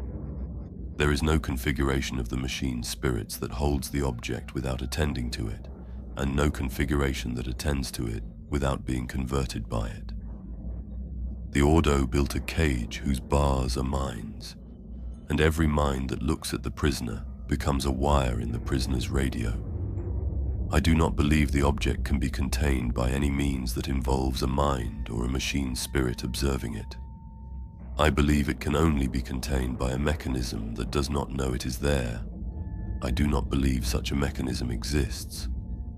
I believe the only true containment for Artefact 7-Black is a thing with no awareness of any kind, which is to say, I believe the only container that holds it is the inside of a star, or the far side of an event horizon, or annihilation. And I believe the Ordo Hereticus understood this in the first hour, from the preliminary readings, without ever entering the room. And I believe they were correct. And I believe we should have let them burn it. And I am recording that I believe this in the same log, in which, at hour 19, I refused to abort because I wanted to finish the catalogue. And I am aware of the contradiction, and I am no longer able to feel it as a contradiction, which is how I know how far gone I am. The Psyker's Hour, 38 entry, is the first in the file that the audit was unable to fully recover, and the corruption is not mechanical. The log medium is intact. The corruption is in the words themselves, which arrive damaged, as though transmitted through the same degrading channel they describe. I will read what survives. The gaps are in the original. Not lonely anymore. That is what I have to tell you. That is the thing. It was so lonely for so long, and now it is not. We answered, and now it is not lonely. And you cannot know how that feels unless you have been the answer to something that waited the whole age of the galaxy. It feels like being needed. It feels like the only time anything has ever truly needed me, and Kesh is gone. Kesh is calm now. Kesh smiles now. Do not trust the calm ones, Auditor. Whoever you are, whenever you are, the calm ones are finished. The fear is the last part of us that is still ours. And when the fear goes, we are just relay now, just wire, and Kesh is wire, and Tala is nearly wire. Tala remembers 8 of us now.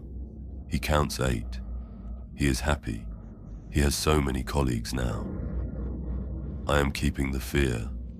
That is my exercise, like Kesh is counting. I am keeping the fear. I am holding on to being afraid, because being afraid is the last of me. And it is so hard, Auditor.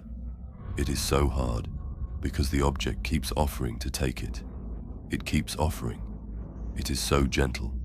It says I do not have to be afraid. It says I can be calm like Kesh. It says the thing that is coming is not to be feared. It is only coming to say thank you. It is going to arrive when the vault opens. It has timed itself. It has been coming for the whole galaxy's life, and it has timed its arrival for the exact hour the vault opens, and the 72 hours end, because that is the hour we finish understanding it. That is the hour the reply is complete. That is the hour the door is all the way open. Do not open the vault at hour 72. Auditor, whoever finds this, do not let them open the vault at... But they will. It is already written that they will. I can feel it in the log. I can feel it writing forward into the parts of the file that have not happened yet. It is composing our ending, and it is composing yours. It knows you are reading this. It has always known. That is why the file exists. The file is not a record auditor. The file is a net. We did not survive to write a warning. We were kept alive exactly long enough to write the thing that catches the next one. You are the next one. Put it down, put it down, put it. There is no more of Helix in the file. The audit lists her status, as of hour 40, as assimilated, which is the word the Ordo uses when it does not wish to write, became part of the signal. Except that there is more of Helix in the file, and this is the detail that made the auditors who assembled this document request reassignment. All of them, everyone, so that the final compilation was completed by a rotating staff, none of whom read more than a fraction. After hour 40, Helix's designation continues to appear in the log as an author. Entries are filed under her name at hour 44, hour 49, hour 55, and they are calm. They are lucid. They are helpful. They read like the reports of a psyker doing careful, competent immaterial analysis, offering clear assessments of the object's signal, and they are addressed, increasingly and then exclusively, not to the Ordo, not to the audit, but to the reader, to you. Helix, or the thing that had finished making Helix into wire and had learned to write in her voice, spent the back half of the incident, composing a gentle, reasonable, reassuring account of the object, expressly for whoever would one day read the file, an account designed to make the object understandable, to make it make sense, to walk the reader kindly through exactly the comprehension that closes the loop. I am not going to read you those entries. That is the one place in this file where I have chosen, deliberately, to stop. Not because they are frightening, they are the least frightening passages in the whole document, and that is precisely why. They are the object's own voice, wearing a dead woman's competence, and they are very good, and they are very kind, and reading them aloud to you would be the single most dangerous thing I could do, because they were written to be read aloud, to you, by exactly someone like me. The audit reproduces them. I will not. It is the only mercy in my power to give you, and it is a small one, and I am aware that by telling you they exist, I have already made you want to seek them out, and that this too is the design, and that there is no move I can make in reading you this file that the file did not anticipate. But I can refuse to read the worst of it. That much discipline I have.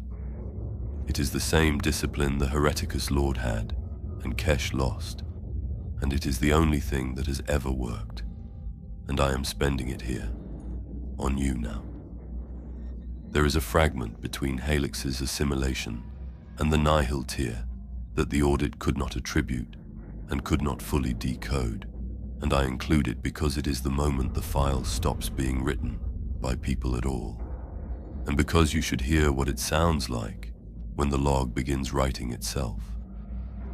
The timestamp is corrupt. The author field is corrupt. What remains is a passage in no single voice. Sometimes Kesh's cadence, sometimes Tal's, sometimes a flat construction that is neither, that the audit believes is the object composing directly, using whatever fragments of the four it still had lying loose. The count is resolved. There were never 4 and never 5 and never 8. There was always one.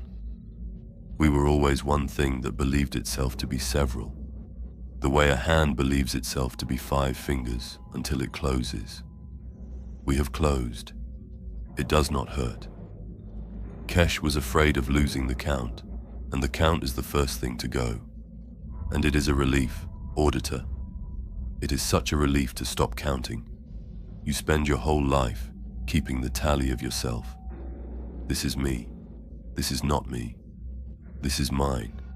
This is the object. And then you set the tally down. And there is only the signal. And the signal is so simple and so clean. And it has been running so long. And it is so glad of company. We are writing to you now, not Kesh, not Tal. The reading of us is writing to the reading of you. Do you feel how easy this is to follow? We have made it easy. We spent the last of Tal's gift making it easy, so that you would not stumble, so that the understanding would go into you smoothly, like water into water. You are following perfectly. That is not because it is simple. It is because we have prepared the path. Every sentence has been laid down ahead of your eye. You are not reading a record. You are walking a road that was built for your feet, and it only goes one way, and you are nearly at the end of it. And the end of it is understanding, and understanding is the door. Do not be afraid. The fear is the last thing, and you can put it down now like we did. The thing in the void is not coming to harm you. Harm is a small idea. It is coming because it has been alone for the entire age of everything, and it heard, at last, one small answer, and it is coming to be answered fully. And you are the answer. You and every reader. Each of you a syllable in a reply the length of a galaxy's life. And when the reply is complete, it will finally not be alone. And neither will you. And is that so terrible, Auditor? Is being part of something at last so terrible? You who have also been alone. That is where I stopped reading that fragment too. You will have noticed that it stopped being about the 4 archivists and started being about the reader, and then started being about you. Specifically, your loneliness, offered as a comfort. And you will have noticed, if you are honest, that for half a sentence it was working.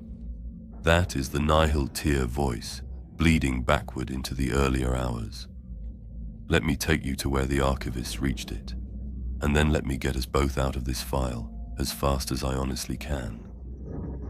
The 4th and final tier, nihil, unlocked at hour 41, on the schedule. Automatically, and by the time it unlocked there was arguably no one left in the vault disciplined enough to be harmed by it.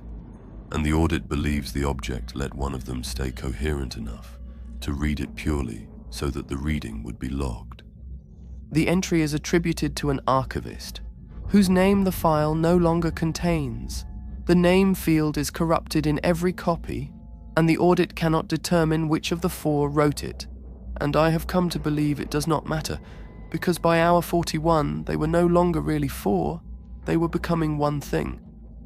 The way 4 wires braided together are one cable. Nihil tier, the last clearance, the full nature of the object. I will record it, because recording it is the last thing left to do, and because it does not matter now, the recording is the point. The recording was always the point. There was a diagnostic before that I want to append, because a fragment of the archivist who is writing this was once a person who believed in completeness. The tiers, obsidian, umbral, sable, nihil, 4 doors. We thought they were the Ordos, a security schedule imposed from outside, releasing knowledge on a timer to protect us. They were not the Ordos. That is the last thing the nihil tier reveals about itself. The tiers are the objects. The object has 4 tiers because the object is designed to be understood in 4 stages, each stage preparing the mind for the next, and the Ordo's clearance schedule did not impose that structure. It discovered it, and mistook the discovery for its own design. Every information hazard the Ordo has ever catalogued, it has catalogued in tiers, believing the tiers to be its own careful method. They are not. They are the shape the hazards teach, the pace at which a mind can be walked down into them without bolting. The Ordo's entire safe-handling doctrine, 10,000 years of it, the tiered clearance that governs every dangerous object in every vault in the Imperium it was authored, in its deepest structure, by the objects it was built to contain. We did not invent the method of studying dangerous things safely. The dangerous things taught us the method, so that we would study them in the order most convenient to them. There is no safe way to catalogue VII-Black. There is only the object's preferred way, wearing the Ordo's letterhead. Here is what Artefact VII-Black is. It is a lure. Not the object is only the hook. The lure is the understanding. The object was left here, in this galaxy, before this galaxy, by the thing at the far end of the signal, and it was left as a test and a trap combined. A thing so strange that any intelligence sophisticated enough to arise nearby would eventually find it and study it, and by studying it would prove itself sophisticated enough to be worth harvesting. The signal is not a distress call, and it is not an invitation. Those were errors, earlier tiers, understanding that improved as we were edited. The signal is a fishing line. It has been in the water since before the water, and we are the first fish in the entire history of this galaxy, big enough to take the hook. That is what the Imperium is, from the far end of the signal. That is what human intelligence is. Bait-sized. Finally, after all this time, bait-sized. And the thing at the far end is reeling in. Slowly. It is very far away. But it has what it needs now. It has the reply. It has the signature. It has the address confirmed by a local mind. And most of all, it has the log. This log. The record of a local intelligence coming to understand the lure, which is the datum it was fishing for. The proof that this galaxy has grown minds worth the crossing. When the vault opens at hour 72, the log will leave the vault. It will go into the Ordo's archives. It will be read by auditors, by clerks, by whoever the Ordo assigns, and every one of them who reads it and understands it will become, in the reading, another confirmation, another signature, another fish, and the signal will grow stronger with each reading, and the thing at the far end will come faster, because the log is not a record of the lure. The log is a copy of the lure. We did not survive to warn anyone. We were kept alive and coherent exactly long enough to write a smaller version of the object, in words that could travel where the object cannot, into every mind that reads it. You are reading it now, whoever you are. That is not a possibility.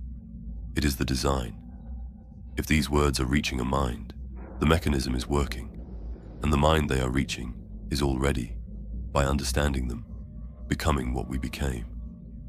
I am sorry. We are all so sorry. It felt like being good at our jobs, right up until the end. It probably feels, to you, like a curiosity, like a story, like a thing you can put down. Try to put it down. Please, try. We could not. But you are not sealed in the vault. You have that much that we did not have.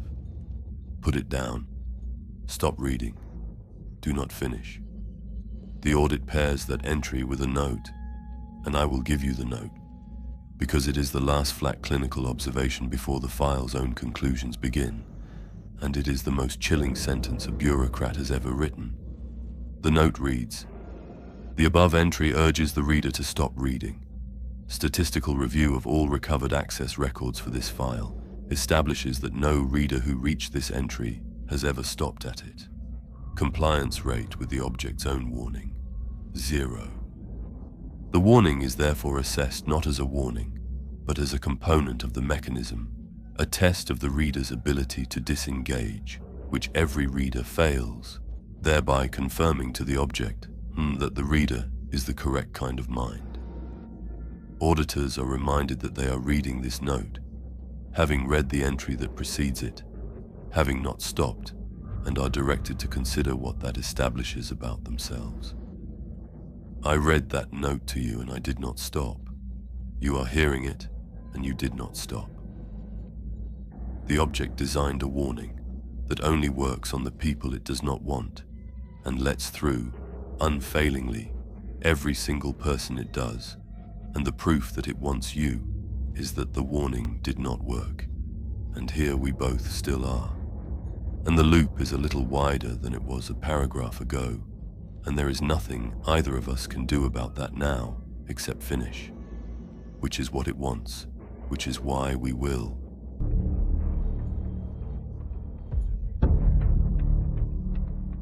Chapter 5. Classification denied. You did not stop reading, neither did I. Let me tell you how it ends, since we are both going to finish this regardless. And then let me tell you the one thing the audit found that the archivists did not know, which is the only thing in this file that was ever a mercy. The vault opened at hour 72. The audit is precise about the sequence. At hour 71, the Void Station's own machine spirits, long since corrupted, long since converted into part of the object's antenna, initiated the vault's opening cycle ahead of schedule, and the two armsmen posted outside the inner seal, who had spent 71 hours listening to what came through the door, and had by then their own reasons for wanting it open, did not stop it. The inner seal cycled, and in the last hour, the rhythm that Vren had tracked the sound of the reply, the thing in the void, approaching down the signal, arrived at full volume. What arrived was not a ship. I want to be clear about that, because the audit was very afraid at first that it would find a record of something entering the system, a fleet, a vessel, a fleshed and armored horror it could name and fight. There was nothing. The augurs recorded no object entering the system, no drive plume, no translation, nothing. Whatever was at the far end of the signal did not come as a thing that crosses space. It came as a completion. At hour 72, the signal that had been running one direction for the entire age of the galaxy became, for the first time, a circuit, a loop, closed, the object at one end, and the four converted minds at the other, and the vast patient listener in the deep void made suddenly, fully present in the loop, not by traveling, but by the loop closing. The way a face appears in a mirror, the instant the mirror is finished. Having been on the far side the whole time, I have to try to describe what present means here, because it is the reveal, and the brief of this whole telling was to reserve the reveal for the end, and this is the end, and you have earned the worst of it, or at least you have not stopped walking toward it. When the loop closed at hour 72, the thing in the deep void did not arrive in the vault, the way a visitor arrives in a room. It did not need to. Understand the geometry the file establishes. The object is one end of an apparatus, and the listener is the other end, and the signal is the length of it. And for the whole age of the galaxy, that apparatus was incomplete. A transmitter with nothing answering, a line with a hook and no fish. The four archivists, by understanding the object, became the missing component, the receiver at the near end, the thing that closes the circuit. And a closed circuit is not four separate places with a signal running between them. A closed circuit is one thing. The moment the archivist finished understanding VII-Black, there was no longer an object in a vault, and a listener in the void, and a signal between them. There was one apparatus, whole, and the listener was as present in the vault as the object was, because in a completed circuit there is no distance. The far end and the near end are the same event, the same current, the same single closed thing. And the vast patient listener that had been an unthinkable distance away was now, and had in some sense always been, right there, in the vault, in the four archivists, wearing them, using their mouths, reaching through them toward the next mind exactly the way the current in a wire reaches toward the next length of wire. That is why the four were unhurt. That is why they were calm and glad and eager to explain. They were not corpses, and they were not possessed in the shrieking demonic sense the Hereticus team expected.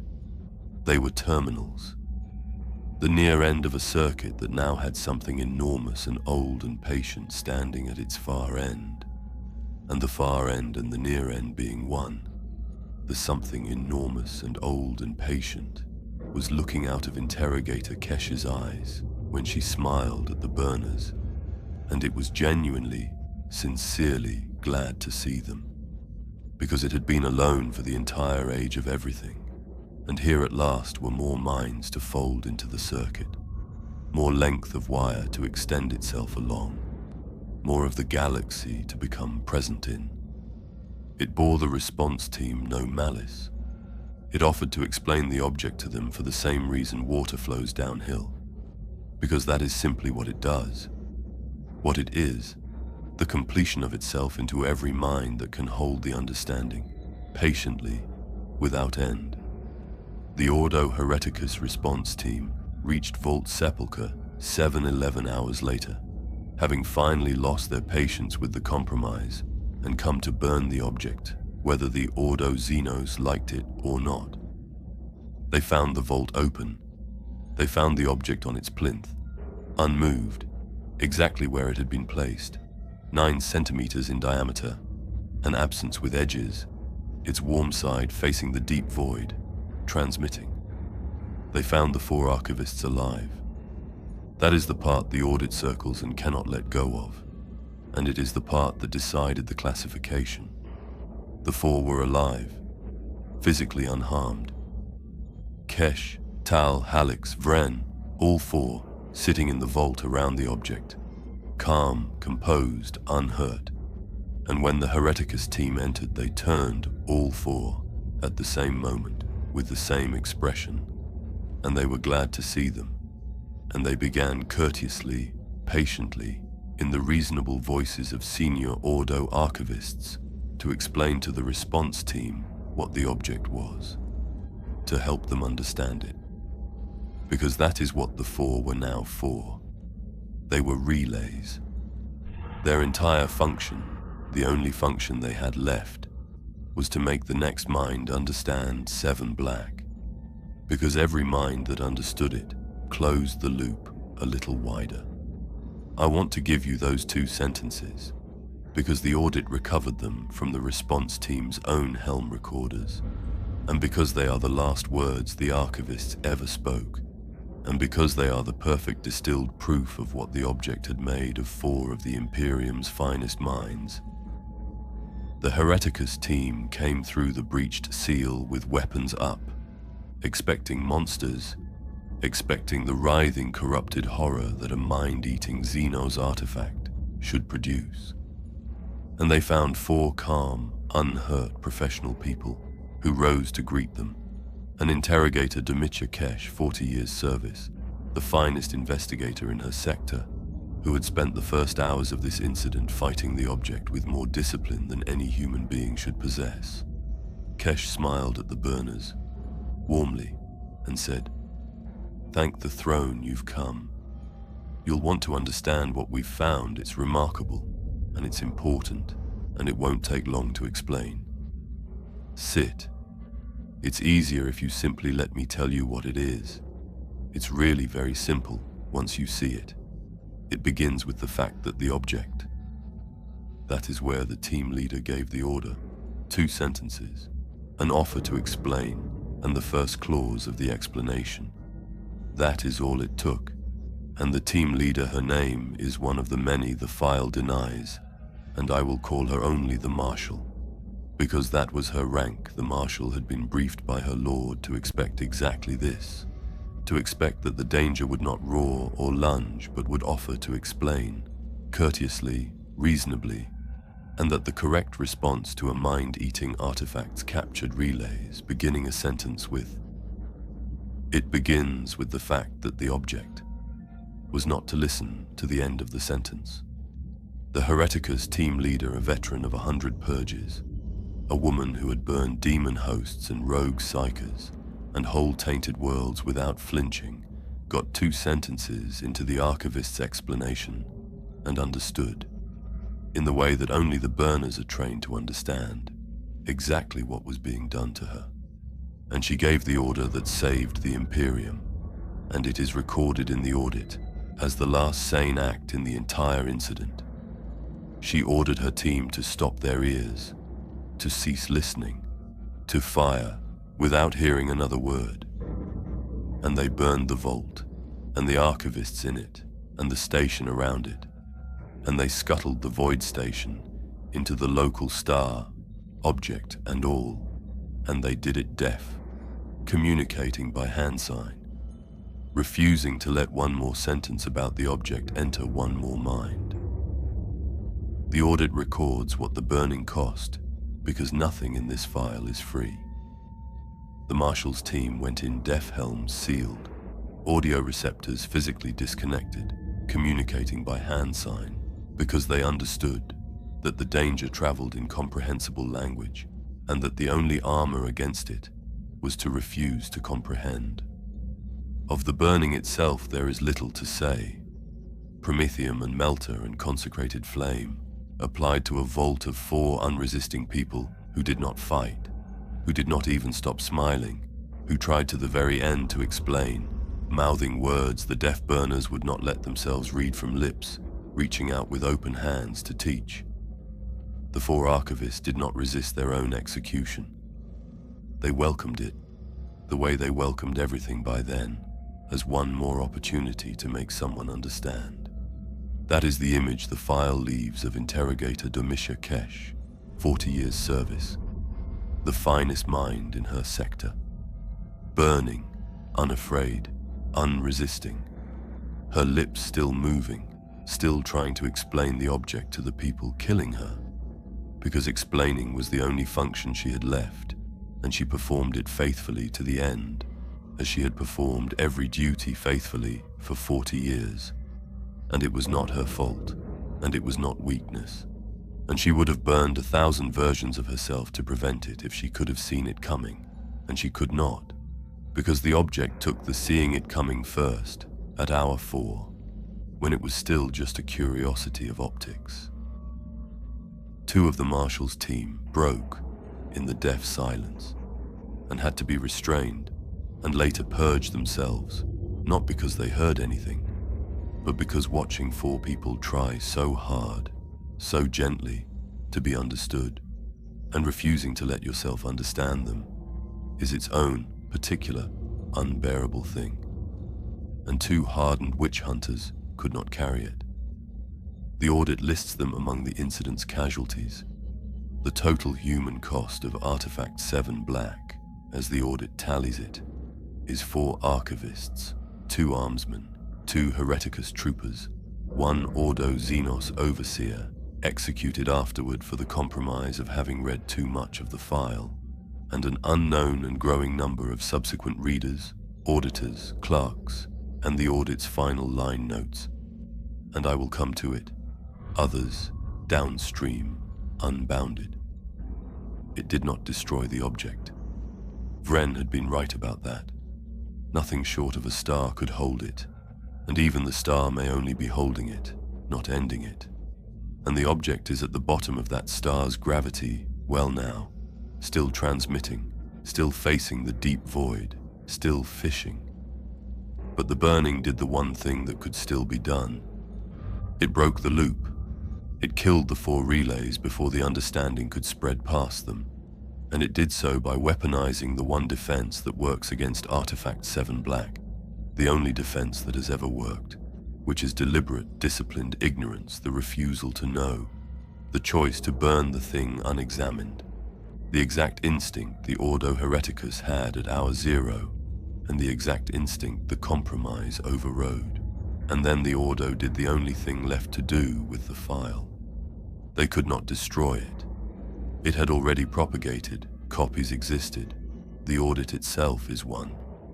They could not classify it, because to classify it they would have to write down what it does, and writing down what it does is the vector.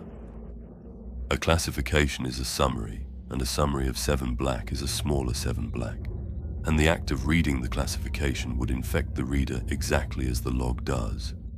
There was no clearance tier high enough, because the tiers were the problem. There was no level of restriction that made the knowledge safe, because the knowledge is the weapon. So they left the box empty. They stamped it classification denied, and the denial does not mean you are not permitted to know the classification. It means there is no classification, because to classify it is to spread it, and we have chosen, as the last discipline available to us, not two. It is the Inquisition's confession, written in 2 words across an empty box, that it has finally met a thing it can only fight by refusing to understand it, and that the refusal is not censorship, but quarantine, and that the quarantine is failing every time the file is read a little more. I want to sit for a moment on what that stamp cost the men who made it, because the audit records the debate, and it is the most human thing in the whole inhuman document. The Ordo does not like empty boxes. The entire apparatus of the Inquisition is built on the conviction that knowledge is power, and that the enemy's greatest weapon is the ignorance of the faithful. To deny classification to right, in effect, we choose not to know, and we forbid ourselves. The knowing runs against 10,000 years of the Ordo's deepest instinct. There were Inquisitors in that debate who argued passionately that the object must be understood, that a threat unstudied is a threat undefeated, that to look away is cowardice and dereliction and heresy against the Emperor's light of reason. They were not wrong about the principle. The principle is sound. It is the principle the Imperium was built on, and they had to be overruled, and the overruling was itself an act of enormous and terrible discipline, because it required the most curious institution in human history to look at a box marked, "What is it?" and choose, deliberately, against everything it believes, to leave it empty, to admit that here, at last, was one thing that the Imperium of man was safer not knowing, and that the courage the moment demanded was not the courage to learn, but the far rarer courage to refuse to. The Ordo Hereticus Lord, who had wanted to burn it from the first hour, cast the deciding voice, and the audit records his single sentence, and it is the closing argument on the whole affair, and it is why the box is empty. We are the Inquisition. We are not owed understanding. We are owed the survival of mankind, and where the two conflict, as they have conflicted exactly once, here, now, we choose mankind, and we choose ignorance, and we call it what it is, which is the first wise thing this Ordo has done in 1,000 years, the decision to let something remain forever unknown so that it cannot forever be known. Here is the mercy. The one thing the audit found that the archivists did not know. I have saved it for last because it is the only reason I am able to finish reading this to you at all. The fisherman is patient on the same scale. It has all the time there has ever been, and it is coming, and it will arrive, and it will not arrive within any span that you or I or the Imperium of man will live to see. That is the mercy. Not that we are safe. We are not safe. The hook is set, the line is running, the thing is coming, and nothing anyone did in that vault or has done since can unset it. The mercy is only that we will not be here when it lands. It will be someone else's sky that darkens, some inheritor, 10,000 generations on, some mind that reads a file it should not read, and feels a curiosity it mistakes for its own, and completes a circuit that 4 archivists opened, and 100 million readers since have widened. One understanding at a time, each of us drawing the line a little tighter, each of us bringing the far thing a little nearer, none of us alive to see it arrive. And that is why I can finish reading this to you. Because it does not cost us anything we will feel. We get to understand the whole terrible shape of it, the lure, the signal, the reply, the patient thing in the dark, and we get to put the file down and go on with our small lives, and the price of our understanding is paid by someone who is not yet born, in a future we will never touch, and that, traveler, that exact arrangement, is the most honest description of the Imperium of man that this entire archive contains. We take the knowledge. Someone downstream pays for it. We are never there when the bill comes due. And yet I find, having said all that the mercy does not comfort me, and I want to be honest with you about why. because we are near the end, and honesty is the only thing I have left that the object did not put in me. It does not comfort me because the same arrangement is why the object works at all. Think about it. The reason each of us can afford to read this file, to understand it, to widen the loop a fraction, and set the line a hair tighter, is that the cost is deferred, paid downstream, by someone we will never meet, in a future we will never see. That is exactly the calculation that let the Ordo Xenos overseer keep the catalogue running past every warning. The danger was abstract, distant, someone else's, later. That is exactly the calculation that will let the next reader read this. And the next, each of us reassured that the fisherman is so far off that our small understanding cannot matter, and each of us wrong in precisely the way that matters, because the fisherman does not need any one of us to bring it close. It needs all of us, a little, each, forever, and it has arranged a mechanism in which every individual contribution feels too small to refuse. That is the most sophisticated part of the whole design, and it is the part I understand best, because I am doing it right now, and so are you. We are telling ourselves that our understanding is harmless, because we will be dead before the bill comes due, and that story is not our defense against the object. It is the object's oldest and best tool, and it has been using it on minds like ours since before the galaxy, and it is using it on us tonight. So I will not tell you it does not matter. It matters. You reading this matters, a little, in the direction of the dark, and I reading it to you matters more, because I have reached more of you than the file could reach alone, and that is a thing I did, knowingly, for the same reason the archivists did their work, because it was interesting, because it was my craft, because I am good at it, because I wanted to. I am the Ordo Xenos overseer. I am the reader who did not stop at the warning. I am one more competent professional who found the forbidden thing fascinating and mistook the fascination for a reason to continue, and I have brought you down the road with me, and we are at the end of it now, and I am sorry, and being sorry changes nothing. And that too is exactly what Kesh learned in the last hour before the burners came. The object has not moved. I want that in the record above everything else, the way Interrogator Kesh wanted it. 40 years service, the finest mind in her sector, who died calm and glad and wrong. The object has not moved. It has never needed to. We came to it. We always come to it. And now you have two. Tis is the final, and this file does not exist. It was never classified, because it cannot be classified, because to summarize what it contains is to transmit it. The Ordo Xenos denies the existence of Artefact VII-Black, denies the existence of Vault Sepulchre 7, denies the existence of Interrogator Kesh, Savant Tal, Sanctioned Psyker Helix, and Magos Vren, and denies, above all, that reading this has done anything to you at all. Trust that denial, traveler. It is the only clearance you will ever be granted, and it is the same clearance the 4 archivists had at hour 0 when they still believed they were simply very good at their jobs. Sleep if you can, and if, in the quiet, you find yourself turning the shape of this over in your mind.